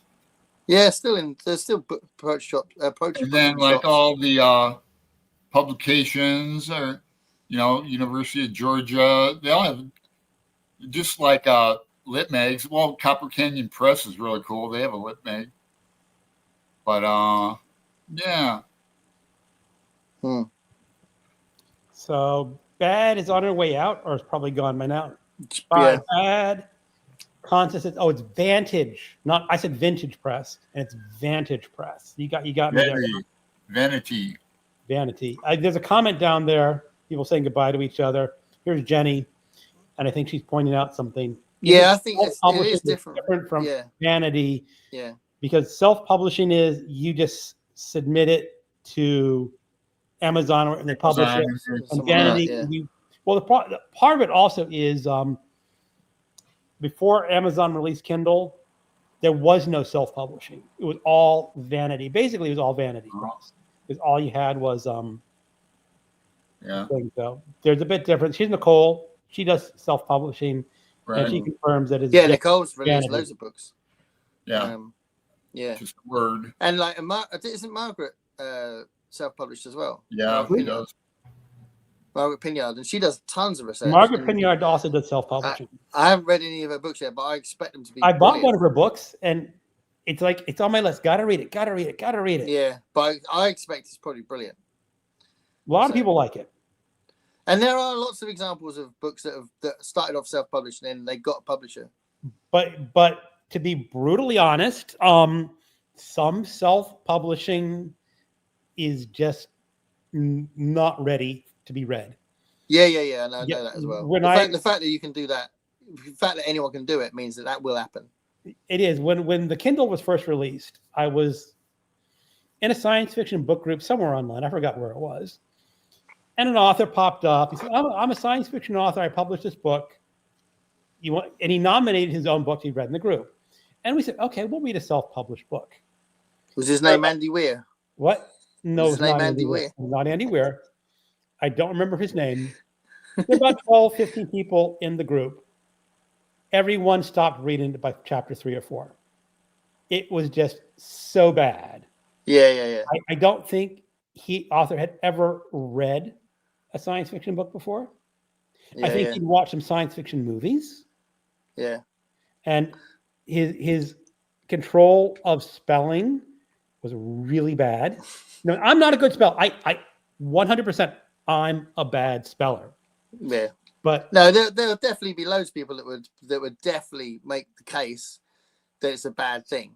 But it's it's the same with any art form. You can get really terrible people that you just think, what are you doing?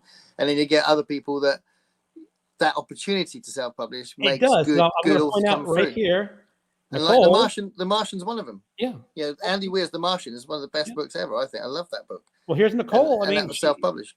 I don't know how many books she sells, but she continues to publish and give advice, writing advice. So yeah, I'm presuming that she's doing at least well enough. And there's a whole area of BookTube which is advice on self-publishing by self-publishers as well. There's a whole way of doing it that means that you're more visible, and it's very different from just crap writers getting an excuse to put something crap out there. It's much more complicated than that. Yeah, I've been on some live streams with them, and there was one. I like Holly Rhiannon of the Stygian Society.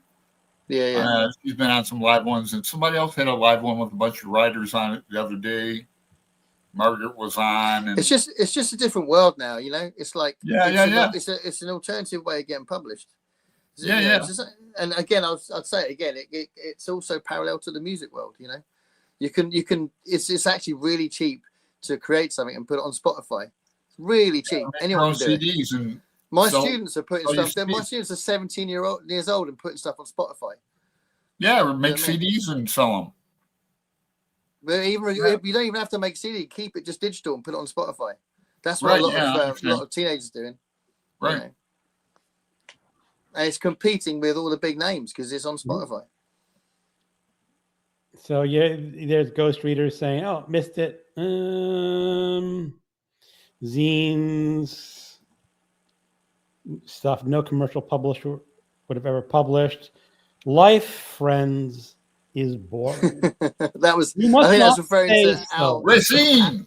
Al said that if you write about your own life, it's boring. I think that's what he's referring to. That. I said you cannot put real life on the stage. You cannot put real life on the stage. Why? Well, I write mostly science fiction, so. Right. So I'm just saying, I made a comment for me, like when my real life, and I start going, oh, this might be a good idea. This is a little story for my real life. And, stick with the character arc and shit. Mm-hmm. I really wanted to write something based on my years in record shops. And I sat down and started writing notes, and I couldn't remember most of it. I was gutted. I just can't remember what happened. I don't remember Pete. Did you have Peaches Records, Boogie Records? I love record shops. Yeah, no, they were good years. Tower Records you had. Yeah. Tower Records, yeah. Yeah, Tower I Records. remember when they took Tower Records down in Tempe, Arizona, the last day of it. Hmm. It was a sad day. Yeah, but they're still Oh, around. Record shops still around. I'm a big fan of physical media, and people are still buying records. Oh yeah, I am. At a used record store though. New records cost about $30. Ooh. Yeah, I know. That's what always makes me laugh. People complained about the price of CDs, then they brought out vinyl that cost 30. But they're three really times as much. quality vinyl. They're really thick. You can tell the difference between a, Yeah, $30 record and a. But scientifically, CDs sound better. So it's ludicrous that people think vinyl sounds better. It's in the physics. See, Gareth, I thought there was a sound loss, or is that going from CD to digital where there's sound loss? Yeah. When they make an MP3, it was a massive sound loss. Okay. So when you hear something on Spotify, it's been made into an MP3. So weirdly, Spotify is probably what most people use for listening to music now, and there's a huge sound loss. Got some CDs left. I used to have, God, hundreds. Yeah. So Nicole was talking about Vanity Press. You pay them, don't give anything. You pay $5,000 edit. They don't do any. I have a book of poetry, self-published poetry. I may get up and read you a poem. Oh man, I think it's the worst poem ever written in the world. You want to hear the worst poem ever written? Do you have any foreign poems? Hold on. Let me see if I can find it. You're selling it well, Greg. Or Sestina's, or is it a sonnet? I'd listen to that. Or is it like how? And he never came back. Let him come back and he's all go, hey, this is the way it is. And I saw Walt Whitman at the grocery store. So dramatic. All right, hold on. But, yeah, I got a phone call earlier. That's one time I had to take it. I keep like this daytime show kind of messed me up. I had to set an alarm, and I keep forgetting. All right. 2:30. I'm going to do a dramatic reading of the worst poem that I think has ever been written. All right. Let's see if we can do this. It's from Dark Vision by Ronald A. Stanley. And it is Vantage, and Constance had it right. Vintage. Vantage. Vanity. So you think this is a bad poem? I think it's a bad poem. Okay. It's called Dogs Have Fleas. God. Okay. You're kidding me. The birds and the bees have a life of ease and pay no fees. Dogs have fleas, but also glees with many trees, and masters grease their life's skis.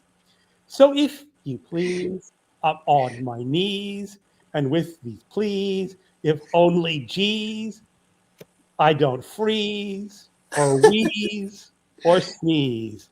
Please don't tease. You have the keys. God, a life of ease is what I seize without the sleaze. Wow. Okay. Yeah. So. Well, how would you rank that in terms of poetry? I liked it. I wouldn't give it I don't think it's the worst poem ever by any means. It successfully rhymes. What? Yeah, I like kind of quirky poems like that. Had some thought in it. I know that was if I wrote that, I'd go, what the hell have I done, and just bin it. What drugs have I been taking? You remember Nettie, right? I'll see if I can pull this up on my Nettie. Greg remembers Nettie. I do. I've been acknowledged in a few local indie books. The independent world is far more challenging. I'd say get a blog, tours, interviews, or podcast. Thank you. Yeah. Kind of cool. Oh, so here's content. Was Holly at the end of Mr. Mercedes? I can't recall her. Kind of in the middle. She first appeared like somewhere near the middle, but she had a very important role at the end of that book. Yeah. Nicole, I think of them as Just an overpriced. excellent Hunter. trilogy. That was a really nice project. One of my favorite things that we've done actually when we really read those 6 books. So good. So here's Greg Ghost Readers in the Sky. Holly came from Miami, FLA, hitchhiked her way across the USA, plucked her eyebrows across the way. She said, "Hey, and babe." She became a he, or he became a she. I forgot the next line. Something like that. Mhm. Yeah. Fantasy to give all the world building. Yeah. I see One reviewer for my book suggested the main character's phone conversation with his wife that were not necessary. Without them, he'd be less of a character and only a pair of eyes. Yeah, it's funny what people pick up on, and William probably spent all that time trying to build those conversations so that he kind of built up the character. Yeah. But if he did it as just paragraph form, him doing whatever, they go, oh, that's just info dumping. Yeah. He makes the effort of doing it through a phone conversation. Yeah, you can't please everyone, William. No.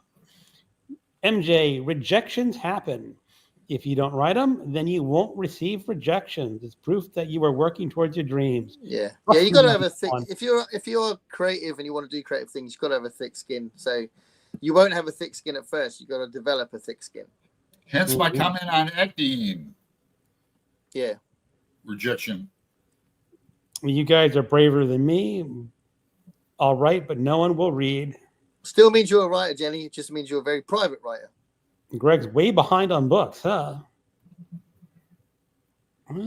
Pat read a wonderful poem of Gareth's. Thank you, Constance. Yeah, she read something from Permanent Verb. Yeah. See that? Instagram poetry. It's a big. I've had a few people over read my chapbook stuff. styles, which is a bummer. Recently grabbed a short story of Nicole. Looking forward. I've got a short story by Nicole.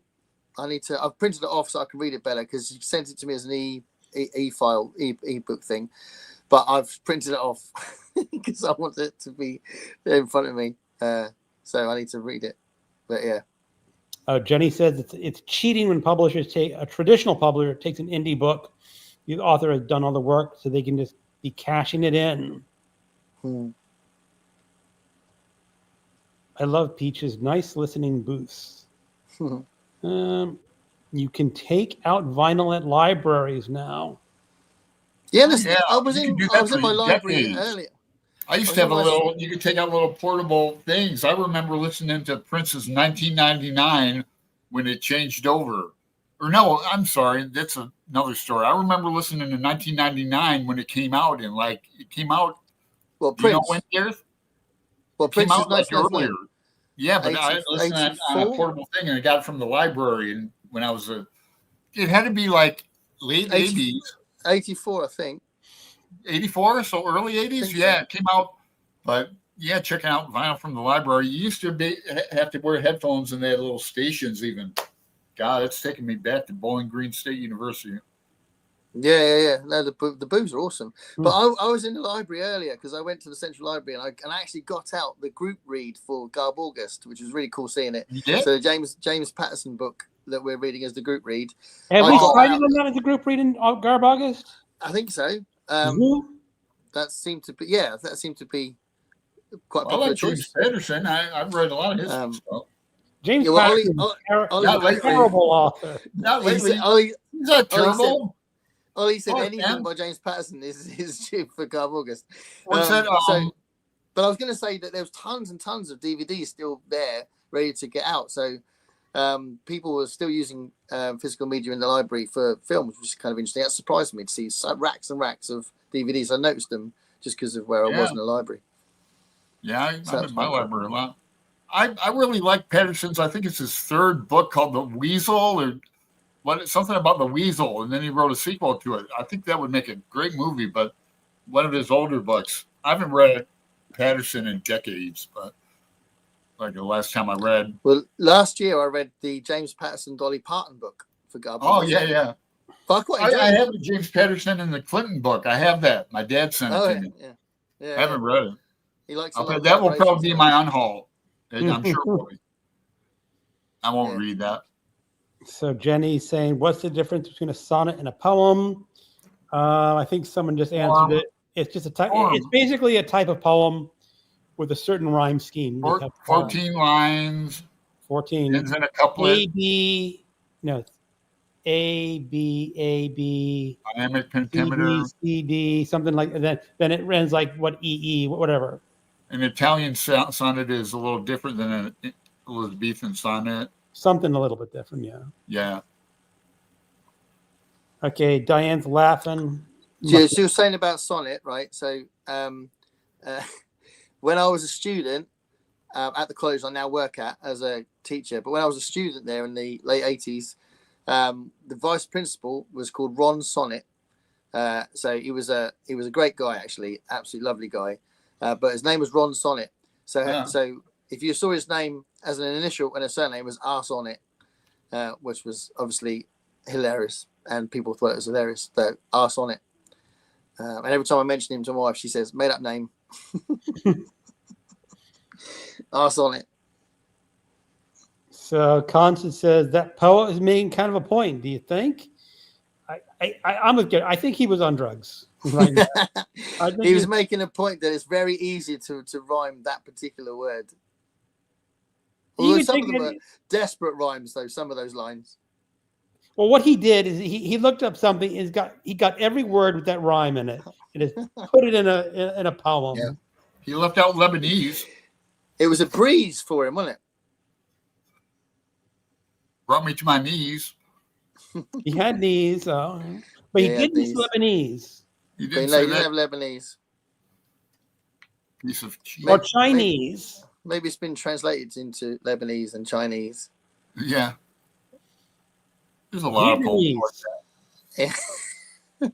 See, now we're getting there. All these country names, you know. There's gonna be a lot of possibilities there. Hello, cat. There's cats. Oh, hey, cat. Chaos has arrived. Yes, just in time too, because I'm losing steam, man. We've been on for an hour and 42 minutes. My voice is getting a little hoarse. So, nay. I have an entire folder on my Kindle with booktuber books. I should really spend a month binging as many as I can. I'm assuming one of them's my Jenny, but it might not be. Check out albums from the library in the 70s. Framed art. You get framed art from the library? Yeah, I can see that. Yeah, with your card and got 2 weeks to look at it. Alvin and the Chipmunks, one of the greatest bands of all time. Look. Yep. So MJ, I'm going to read it. It's perfect for Garbagus. I think that's The Zoo by Patterson. The Zoo. Yeah. I now have a very large hard copy. I think it will also count as non-killer animals or maybe killer animals. I don't know. Yeah, but that's what Unstoppable says. I think that's why Ollie says it's Garb August material, because he doesn't even write it. He's just got his name on it. I think that's what makes it Garb August. He just said, okay, pay me money. Stamps it. Stamps it. All right. Back in the 70s, LPs out of the library, copying them onto cassette. Yeah, that's why I remember that. I talk to my students about that because I try and we talk about the whole copyright thing and how plagiarism started with cassettes in a big way. Although it was a problem for the industry before that, because if they were worried that people would photocopy sheet music, even before you had recorded music, there was a plagiarism problem in the music industry because of people copying sheet music, which I think is fascinating. Yeah. I think it's fascinating. Okay, Mick read a book, says, oh, wait a second. I'm Spencerian sonnet. That a thing? Spencerian sonnet. That'd be like from the Fairy Queen. Spencer. I forgot his first name. Mick was actually British to appreciate the art. I guess you're right. It'd be ass on it, wouldn't it? Not ass on it. Okay, I don't get it. R sonnet. What R is for arse? Put your ass on it. Arse on it. Arse. Arse, Oh, your bum, arse your on it. bum. Yeah, your No, backside, no, your I posterior, your ass. arse on it. Yeah. Oh, okay. Yeah, I thought it was just a funny name. Yeah, but no, I but get see, it now. He was a great now- guy. One of now my it's favorite how you- teachers. It's not how you. It's how you pronounce it. Arse Well, on yeah, it. we arse. Arse on it. Arse on it. Unstoppable. I've been a puppet, a pauper, a Put some pirate, English a on poet, it. a pawn, and a king. Put some English on it. A puppet, a pauper, a pirate, a poet, a poem, and a king. I think he's quoting something. Yeah, is that a sonnet? It may be a Spencerian song. I don't know. It's Yeah. a song. I've been a I puppet. love it. I think it's like a Oh, thank you. That's awesome. no, it's a Whitney Houston song or older. It's a Whitney Houston song. No, it's an old like a Ella Fitzgerald song or something along those A lines. puppet, a pauper, a pirate, a poet, a pawn, and a king. Really? Like an old Yeah. jazz standard. No, Yeah. I don't recognize it. Want me to Google it? do. Diane's heading out. Great live. What The Kevin doggy was poem. talking about the doggy Dogs have fleas. I've been a puppet, a poet. poem. See you, Diane. Yep. Of yours. Gareth, Hey. Margaret. Send me That's the from, time. That's from Frank Sinatra, you idiots. That's life. We're all idiots. I've been a puppet, a pauper, a pirate, a poet, a pawn, and a king. I've been up and down and over and out, and I know one thing. That's life. It's not a Frank great song Sinatra. though. I feel like an idiot. I think Jenny would have read my book if it was like 8 different books in a series. Then she would have started reading the series, wouldn't she? I think so. Yeah. Okay, saying Good night, good Diane. Constance, I recorded music from the radio used in a tape. I kind of remember that myself. Oh, yeah. Okay. So hold on, Constance is definitely American, right? She just said geezer. That's a British term. Yeah. Unless you're talking about Geezer Butler, then everybody's a geezer. That was Everyone's a geezer. I read Geezer Butler's autobiography, and that's exactly why he got his nickname. His brother came back from Excuse me. World War II and was calling everybody geezer, and he thought it was cool, so he started calling everybody geezer. It's just another word for bloke. Yeah. It's getting funnier. Sinatra. Has anyone here not done Pass on that? it. Well, I presume anyone our age has done it. Everyone our age has done it. Done what? Recording from the radio or something. Oh yeah. You're talking to a youngster and they're going, I just downloaded it off the internet. Yeah. The DJs used to speak before the end of the song. So you'd go, damn, we didn't get the end of the song. Yeah, that's funny. God, Yeah. 8 tracks they'd interrupt the song. That sucked. Yeah. 8 tracks? Yeah. Also, sometimes they stop playing it after the solo, and you're like, "What? There's 2 choruses and an outro to go yet. What are you doing?" Well, how about this, Gareth? Like when you were a kid, I had like 2 small tape recorder, cassette recorders, and would like overdub like that and shit. Yeah. you remember that. Yeah. I was a cassette boy, so my sister had the vinyl player, but I had cassette players. I loved them. I had loads and loads of cassettes, and obviously the inlay card that went folded out for about 10 years. Yeah, I love Pioneer cassettes. stereo. We had a Pioneer stereo, but it was wired for upstairs and downstairs in our like pub basement. But you had to go upstairs to change the record and stuff. Run up the stairs, change it, run back down. That's brilliant. Got a pool game going on down there. I remember like when I was like in college, my brother had a huge vinyl collection. I would record it in tapes. You go in, turn it on, record, come back later, flip it, record. Yeah. And then when I finally was getting married and was moving from my apartment outwards, I had CDs by then. I said this whole big thing of cassette tapes. I just took it to the dumpster and threw it. I tell you what, I used to record. So I don't know if there's an American equivalent, whether you did this, but when I was about 11, 12, I used to record football matches off the radio. I had about half a dozen cassettes of football matches I'd recorded, which is just weird to me. I'm not into football anymore in the same way, but clearly I must have been into it as a kid because I used to record the matches off the radio. Baseball kind of, not that exact thing, but they would like write down on the radio and keep notes on it with little marks like an X for Crazy Yeah. baseball. Yeah. If Greg likes baseball, if Innocent Portland times. never gets a team, I'm going to get back into a pro team. I'll get back into baseball, and they're on their way to getting a pro team. But I've done that only 3. I've done it, and I'm only 3 unless I get to work with fireworks again. No point in being an adult. That's right. Kat used to do professional fireworks. oh, I didn't know that. She was on our show when she was talking about that. I don't really listen. That was a long time ago. I And when just stand up thought and- it was like you hear people about jobs, and you say, "Oh, blowing up stuff." That's Yeah. cool. Yeah. I don't. That was a while ago. She hasn't been on the show for a while, but I'm going to ask her about that. It's interesting.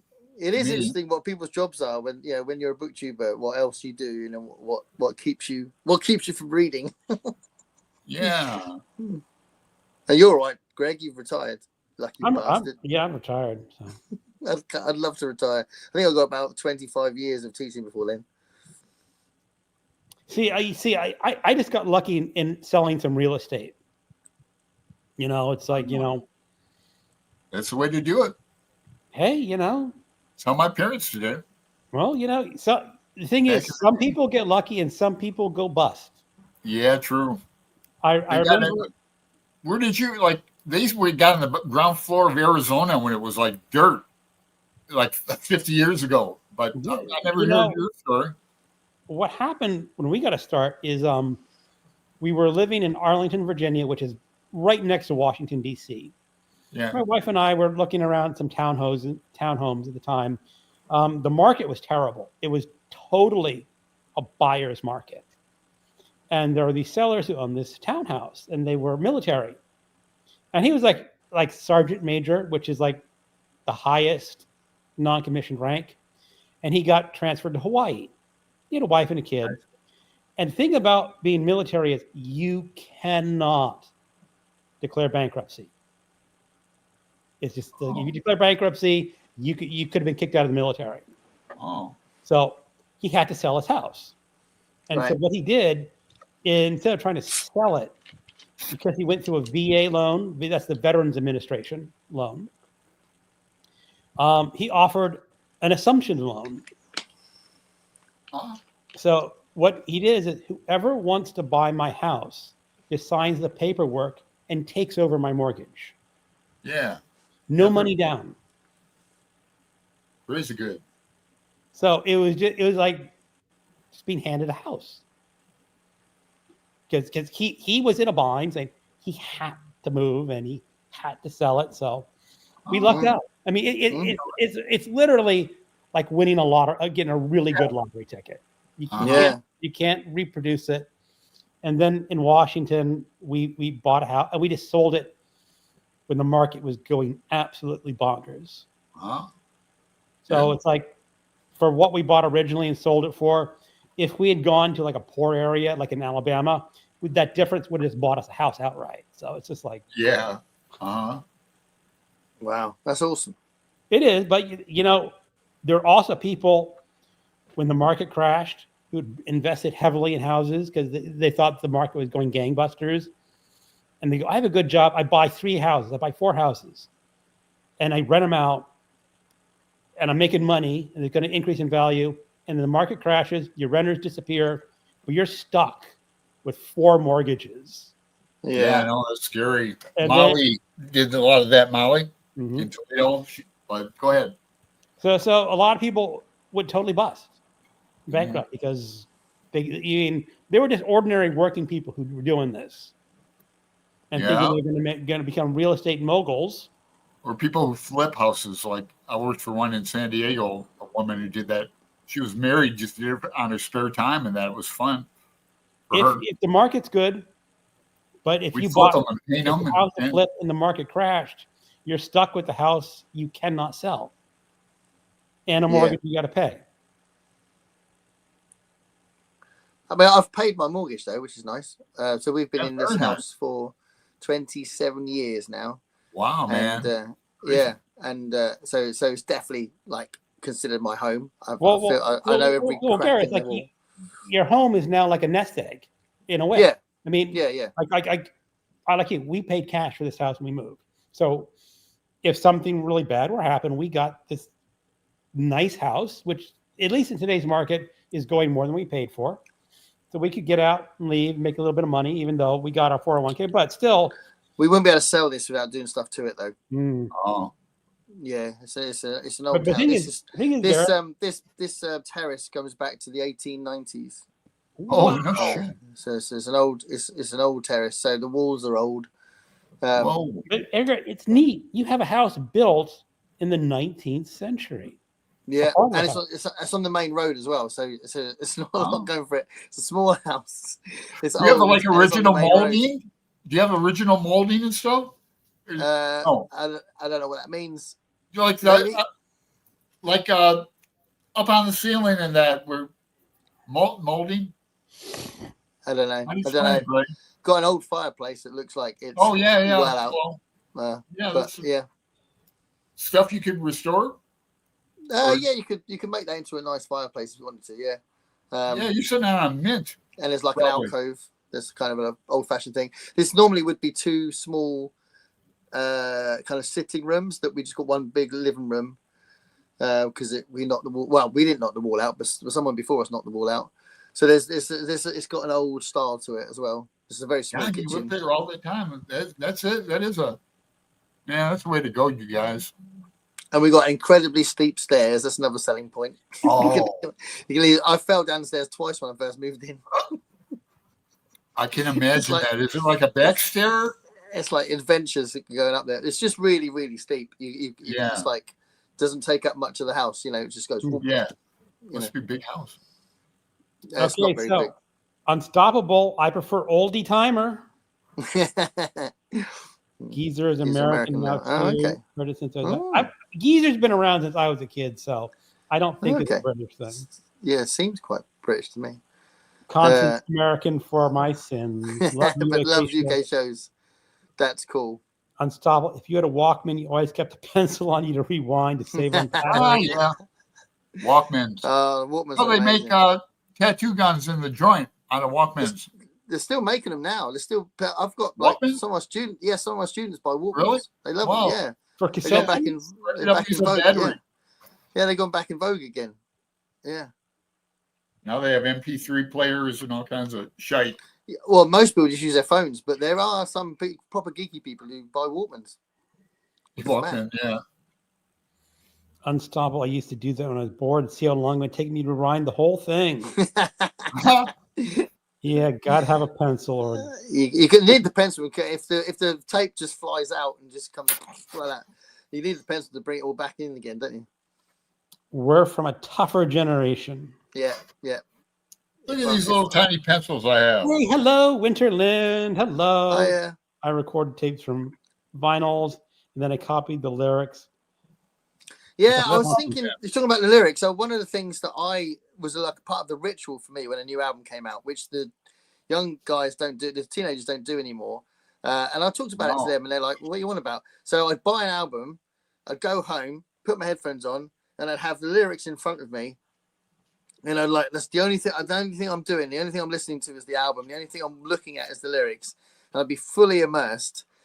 And I think now they're like listening to the new album that they're excited about while they're doing something else, while they're watching something on TV, while they're talking to their friend on Messenger or something. And it's all like they're always doing lots of things at the same time. But I always remember this ritual I had where I'd listen and read the lyrics as I'm listening. Yeah, like that lyric sheet. I think it's special. It makes it more real, doesn't it? Yeah. And reading the credits as well. So reading who played the bass, who played the extra special guests that were on the tracks, who produced it, all that. You don't get that on Spotify. You can click on Spotify to find out, but people don't. Whereas Leftoverture the other day. Cool. And I've got Leftoverture live too, but they didn't have the lyrics. Listening to old Kansas. I was listening to Jethro Tull yesterday. I love Jethro Tull. My boxer's going off. I remember Jethro Tull. Greg, I imagine you'd like that Jethro Tull, Greg.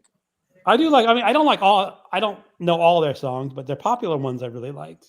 Yeah, I think you'd like the early prog stuff because it's got some classical leanings, and he did like jazzy versions of Bach and stuff like that, didn't he? I don't. I remember his really popular one. What's the one? Aqualung and Aqualung, yeah. So Bungle in the Jungle. Bungle in the Jungle. Cross-eyed Mary. Stand out in my mind. I watched an interview with Ian Anderson, the main guy from Jethro Tull, recently, and he said Bungle in the Jungle always gets on his nerves because he knows that he was trying to write a hit when he wrote Bungle in the Jungle. So he hates listening to it because that was a moment where he deliberately wrote something that he thought would be commercial, whereas normally he'd just write stuff that came out of him and he wouldn't worry about that. But Bungle in the Jungle, he was trying to write a commercial song. So well, authors write books for commercial purposes all the time. Yeah. One of my favorites is William Faulkner wrote Sanctuary for money. Yeah. And I mean, some people really hate the book. I kind of like the book. Some people really hate it. Mm. How about Cross-Eyed Mary for I love that song. I absolutely love that song. And that was one of the best songs, most effective songs live. I've seen him twice live in the old days before he lost his voice. And Cross-Eyed Mary sounds awesome live. Have you heard Iron Maiden's version of Cross-Eyed Mary? No, I haven't. Yeah, they got a version. Just Google it on YouTube. Yeah, I'll listen to that later. Yeah, I love Iron Maiden. Yeah, it's good. That's a good song, huh? I always regret I haven't seen them. I wish I'd seen them. Iron Maiden? Yeah. I've seen them twice. They're the loudest band I ever saw back in the day, and then I just saw them in Portland like a few years ago. Tickets were $140. Mm. There's a video coming up on my channel soon. I hope these videos that are a little bit off-piste still work. But there's a video coming on called 10 Reasons to See Music Live. Oh, that's coming on my channel soon. 100 reasons, support local. You know, Gareth, there's one issue with that. There has to be live music in your area. You a bit scuppered for that. I don't have a lot of live music where I am, or at least the type that would. You need to move house, Greg. You have to travel a little bit. You know, see, we're talking about houses, and it's like here is like who is saying like Cat or no Nicole saying the housing market sucks right now. Yeah, it's not that. I mean, the problem is if we sold our house now and tried to move closer where there's music, it would be 30 to 40% more money. Well, that's priorities, Greg. It's priorities. Come on. I'll just listen to the music on the internet. You know, I know it's priority. I was in the library because I was thinking about you. Well, I wasn't thinking about you at the time, but I'm just now connecting the whole music tasting because I know you're into classical music, aren't you? And I was in the library earlier, and then I was just waiting for this guy to serve me because I wanted to ask him if he had that book. Just to my left was like a notice board thing, and there was a concert that was going to be at the library with a pianist and a violinist doing like a duo recital thing of stuff like Piazzolla was one of them, but there was also Kodaly and a few other kind of Czech composers, and it looked really interesting. It was only 15 quid. So I don't know who I'd go with because I know that was the sort of thing my wife would hate, but I was definitely curious. I was thinking that this might be quite cool. So yeah, sometimes you gotta keep your radar up for some stuff, and you just find them on a notice board. I mean, when I see this new music, that we do have music down here. They had one last year or the year before. It was a horn band. Cool. Every player, it was basically just different types of horns. Nice. Tuba, saxophone, French, whatever. I can't name all the horn, but they were having a blast, just pounding it out.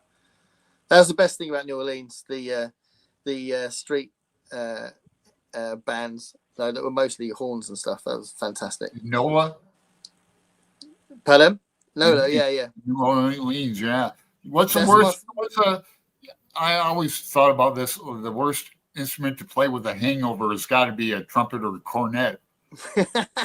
I had a friend who was a trumpet player, and he played on cruises and all over. They're very loud, aren't they? Yeah. Well, Chet Baker probably had a lot of hangovers, didn't he? Didn't hear that. Chet Baker. He probably had a lot of hangovers. Yeah. I like horn players. I like jazz pianists a Teddy lot. Doll's. I Oscar don't Pe- know Teddy Oscar Doll's restaurant. Peterson. Yeah, Yeah, I here's like Tom Oscar says, Peterson. Gareth, you remember Teddy Doll's restaurant? I had a great meal there in London. You don't remember it? Don't know Teddy Doll's All right. restaurant. Sounds awesome. Oh, because Nicole bought a house 2024 or was it 2025? I can't remember. Okay, cool. Can see that. Good so Yep. far. So far, it's good. I'm just trying to with all our issues because 25 really. Yeah, Nicole, I heard one of your. I hope things get better for you and your husband. Yeah. You know. Yeah. The old wheel of fortune will turn and things will come up again. Fortuna. Confederacy of Numbers. Well, and that's Boethius. I mean, he's talked about Boethius has talked a lot about in Confederate dances, but yeah, people got into disposable film cameras as well. You're right; those Polaroid type things, they love that stuff. Oh yeah, that's quite a popular thing to be given out at weddings as well. So they take photos and then they kind of put them down for the bride and groom and stuff. That's quite a popular thing. Fun. Yeah, Nicole. Yeah, just Ginger's sleeve notes. Dust in the Wind. Okay, I that's actually one of my favorites. So I love Dust in the Wind. Oh. Who's that by? Who's Dust in the Wind by? That's Kansas. Oh, Kansas. Yeah. That's on Left Overture. It's the opening song. Yeah, that makes sense. Left Overture. They were genre themselves. I don't have an acoustic guitar anymore, but the opening of that is just C to G. Dust in the Wind.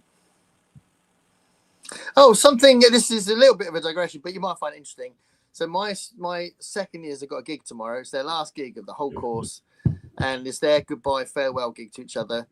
And I don't normally play at the student gigs because normally I just have enough time pretty much to make sure that they've all got 2 or 3 songs each. And there's about 30 students playing, and it's just too much for me to be involved as well. They always ask me, they go, "Oh, Gareth, join us for a song or whatever," and I usually say no. And today, it's been a bit of a mad rush this time because they were late in handing out their coursework. So I said, you can't rehearse for the gig until you finish the course. This is why it's been a bit of a rough month because I've been trying to nag them for the work and all that, blah, blah, blah, blah, blah. But anyway, today they were working out the set. And then one of them, who's actually a really lovely guy and a very good student, he said, "Gareth, I've worked out Helplessly Hoping," which is one of my favorite songs. He said, "Would you do this with me and I'll sing it and you sing it?" And this is a guy that doesn't sing. And I was like, "What, you're going to sing it?" He said, "Yeah." And he's like an amazing guitarist. I said, "Well, you're going to sing it?" I said, "Yeah." "What, you're going to sing harmony?" He said, "Yeah." "Oh, I'll do it for you if you want," because it's that song. I thought, yeah, I'll break the rule. And then we did it. And he's just stunned everybody by doing this really cool, Helplessly Hoping. Crosby, Stills and Nash. Oh, yeah. Okay, great. Wow. Yeah, that's cool. Yeah, brilliant song. Yeah, it's a brilliant song. And we're going to surprise everybody. Well, he's going to surprise everybody because nobody's heard him sing, and they're not expecting me to go up as well. So that might be a nice little moment tomorrow. Yeah, for sure. So yeah. Oh, cool. But I don't normally do that. So I'm done. Anybody going to film it? You filming it? Someone will film it. Yeah. Yeah, cool. Yeah.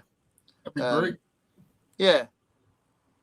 Winterland. The Hooters and Bryan Adams have been in my little town yesterday. I love the Hooters. The Hooters are one of my favorite bands. I absolutely love them. Yeah. Proper, it's like commercial new wave. Brilliant. Brilliant. Yeah, I love them. Carly with a K and Satellite. Satellite was a huge hit over here. I love that stuff. Brilliant. Bryan Adams is a big part of my childhood. I like Bryan Adams a lot. I just saw a short video, when you YouTube is like TikTok, and if you get into the shorts, that Bryan Adams was singing opening of Summer of '69, and a fan came up, took the mic, and was singing and shit. We're going, wow. Security got him, just kind of walked him off. Adams didn't leg. Nice. Just got it. Yeah, it was kind of cool. I sent it to my dad and some people on. Kat, I would say they are expensive, but they're also completely unforgettable. So if you can find the money, it's worth it. I spent a stupid amount of money last year seeing Billy Joel. It was £160 for the actual ticket, and then I had to go to Cardiff because it was in the Cardiff Stadium. So that was about another 80 quid. And then there was the Airbnb that I hired out as well. So that was an extra 60, I think it was.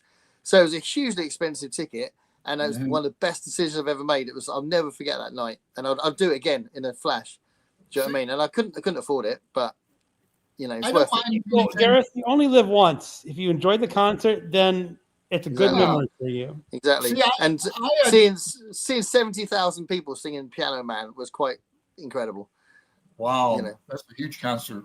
That is kind of cool. I've only been to I don't mind going to things by myself, so I'm really cash and carry. You can ask Greg. Like I just go through but the airport in a second because I don't wear a belt or don't have to take off sandals. But they're powerful emotional experiences. Last week I saw Bonnie Raitt. Wow.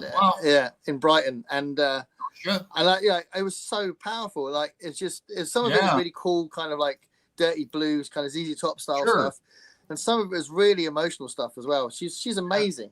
I love her new stuff. I like her a lot. I saw her here in Portland 2 summers ago when I worked out at Edgefield outdoors. Yeah. Brilliant. So she was here. I've seen a lot of people there. I'm going to see Gillian Welch in November. I don't know. Gillian Welch? No, it must be. No, she's not English. She's American. She is. She was the artistic director for Brother Art, though. Oh, okay. Yeah, but she works with her husband Dave Rawlings, and he's an amazing guitarist. But that'll be an emotional night as well. Seeing them in London. Cool. Yeah, I love any kind of anything gets me out of the house I go to. Yeah. Nicole is gone. We lost Nicole. Bye, Nicole. People saying bye to Nicole. Bye. Nicole. Bye, Buttercup. Want to see the script a few years ago? Yeah. The script is great. Last concert I went to was wow. The Evanescence are a big thing for my daughter, and when she went, she was very excited because it was such a big thing for her growing up. And then she said that they didn't disappoint at all. She said they were amazing, so that was really cool. Yeah, that singer is. She's my daughter's seen some cool people. She's seen Pearl Jam. She's seen Aerosmith. She's seen Metallica. Aerosmith was my first concert in '78. I saw AC/DC open for him with Bon Scott. And wow, I love it. Bon Scott got on his shoulders and walked in the crowd and shit. That's awesome. I love Bon Scott's AC/DC. It was wild. Yeah, but I'd love to have seen Aerosmith, but obviously they've stopped now. But Steven Tyler almost fell off stage. He was drunk, throwing like drinks on the crowd. It's still around. Well, they've retired now, haven't they? So, Mick, I'm off to see Roy Harper. Roy Harper is amazing. That's awesome. I've seen him twice. And it was a really weird. The last time I saw Roy Harper, he ended the concert by saying how grateful he was. Everyone was there. We're like, "Well, you're Roy Harper," but he was saying he just sort of suddenly stopped and said, "But I'm not really a performer, am I?" And we're like, "What?" And he said, "Well, I'm more of a writer. I'm not really a performer, so I don't know if I'll keep doing this." And he just sort of like almost kind of decided to retire on stage at that moment just because he decided he wasn't a performer. So weird. So if you're not aware of Roy Harper, if you're a Pink Floyd fan, you'll know his voice because he sang "Have a Cigar," and Led Zeppelin wrote a song called "Hats Off" to Roy Harper as well. But he's a really major English singer-songwriter. He's brilliant, and he's a very good performer. He's very good, amazing. So I've seen him twice. Really good. So, Kat, question for you: what are you chugging, Gareth? Oh, it's just some NAF Coke. It's from a company called Freeway, who are like a cheap cola thing, and basically it's because I ran out of tea. I'd rather drink tea, but there we are, ran out of it. So, when does summer start for you? It's mid-June here now. So does that mean the summer break of a college or just summer weather? Well, was it Labor Day? No. We just had a holiday here in June. I think you guys do break up before we do. Your Yeah. schools and colleges break up, I think, before we do. I've got another 2 weeks, but we break up before schools do. So they usually break up the end of July. I break up in the middle of July. So I've got 2 more weeks of college, and then and actually the worst is over now. So it's now a couple of weeks of just weird things at college that are just fine. So the worst bit's over. June is horrible for me. June is a terrible month here. It's just hot. I mean, I go up in the morning and it's like a St. Bernard's breathing on me, and it's like 7 a.m. and it's like, oh, I don't want to be outside. I love the analogy. But yeah, so, and then I go back on the 20th of August. That's usually when I go back, that sort of date. 500 miles is irresistible. That's Hooters. Yeah. That's Dave. Dave, Yeah, oh, cool. I went to Still Brian Adams' concert last year. The guy still got it. When I was a kid at school, so when I was really young, I was nicknamed Brian because they said I looked like him. I don't know anymore, but apparently when I was a kid, I looked like him. I saw Billy Joel in '77, just after The Stranger came out. He was amazing. Jumped on and off huge speakers. It's also one of his best albums, possibly his best album. That one and An Innocent Man, they're the 2 best albums he's done, I think. Yeah, I like him too. I have a very curious Billy Joel album of him playing classical piano sonatas they wrote himself. Yes. He's a really good pianist. Oh yeah. But he's definitely into classical music. In the middle of that gig last year, his guitarist came out, and just with Billy Joel playing piano, his guitarist sang Nessun Dorma. Okay. Yeah, Puccini. I don't know that. I know Puccini. Yeah, I know the song. Yeah. That was a what moment? You know, there's loads of random moments in the gig that were like great. He started doing Take 5 at one point, and then he I know that song. Yeah. And the band started doing it, and he just stopped and said, "We're not doing that one then." That's the really good thing about live music, which I do talk about in that video. So Ginger's asking, I guess she's talking to Dave. Is Olive still pouting about her haircut? Oh, she looks so sweet with all that hair. Yeah. Amy Lee. Yes. Floor seats was standing in the back row from a gate stage. It was a good night. Yeah, Amy Lee, singer of Evanescence. It's like those little moments, like she just said there about Amy Lee. I remember when I saw Shaka Khan, and she was amazing, but also she played around with the security guy that was in front of her. She kept stroking his hair and stuff, and it was really funny. The guy was trying to stand there without reacting, and she was sort of messing around with him. Things like that is just what makes live music different, isn't it? Yeah. I've got to organize my album. I've been putting it off for months. Do it. I know. You'll start playing them again. You'll be like, oh, I haven't heard this. I still play them. I mean, that's why I was playing Kansas yesterday, but and I did post a survey on BookTube and about if people want to see my Beatles collection, so I could do that. I'm doing an interesting gig on next Saturday, which is the local food festival. It's really nice because it's in one of the shopping precincts, so it's in the street, and it's usually really loud, so you can hear it from miles away. And there's usually hundreds of people milling around in these food stalls and stuff, and it's a really nice gig. And we usually do it, and we've got a nice spot as well. We're headlining it on the Saturday, which is really cool. Bemis, yeah. It'll be the whole band, yeah. So that'd be cool. That's great. It's excellent. I like watching your stuff. Thanks. I need to put some more stuff on the YouTube channel, but yeah, thanks, Sal. Yeah. So we got Constance saying she wished she'd seen more concert in her youth. Kevin, it was the early 70s. My father took me to see Ted Nugent in the Giant Stadium. Yeah. Aerosmith and Journey. Yeah, awesome. They used to do summer jams together in the Midwest with Nazareth and Golden Earring and stuff. And my dad was a fighter paramedic, and Ted Nugent fainted on stage in Toledo Sports Arena. My dad called him and his partner, met him, and Nugent was talking on the phone with the nurses, got like autographed pictures for me and my brother, but back in the day when Nugent wasn't so politically Trump. Yeah. Cool. Is it Milton Nascimento? Is that Latin stuff? I don't know. I was about to say I've never heard of this person before. So, anyone know him? Might be. Milton Nascimento. Latin No. pop, maybe. It might be mixing with someone else like Latin jazz or something. Not sure. Constance, is that right? Is he Latin jazz kind of stuff? I might know him. Rings a faint bell.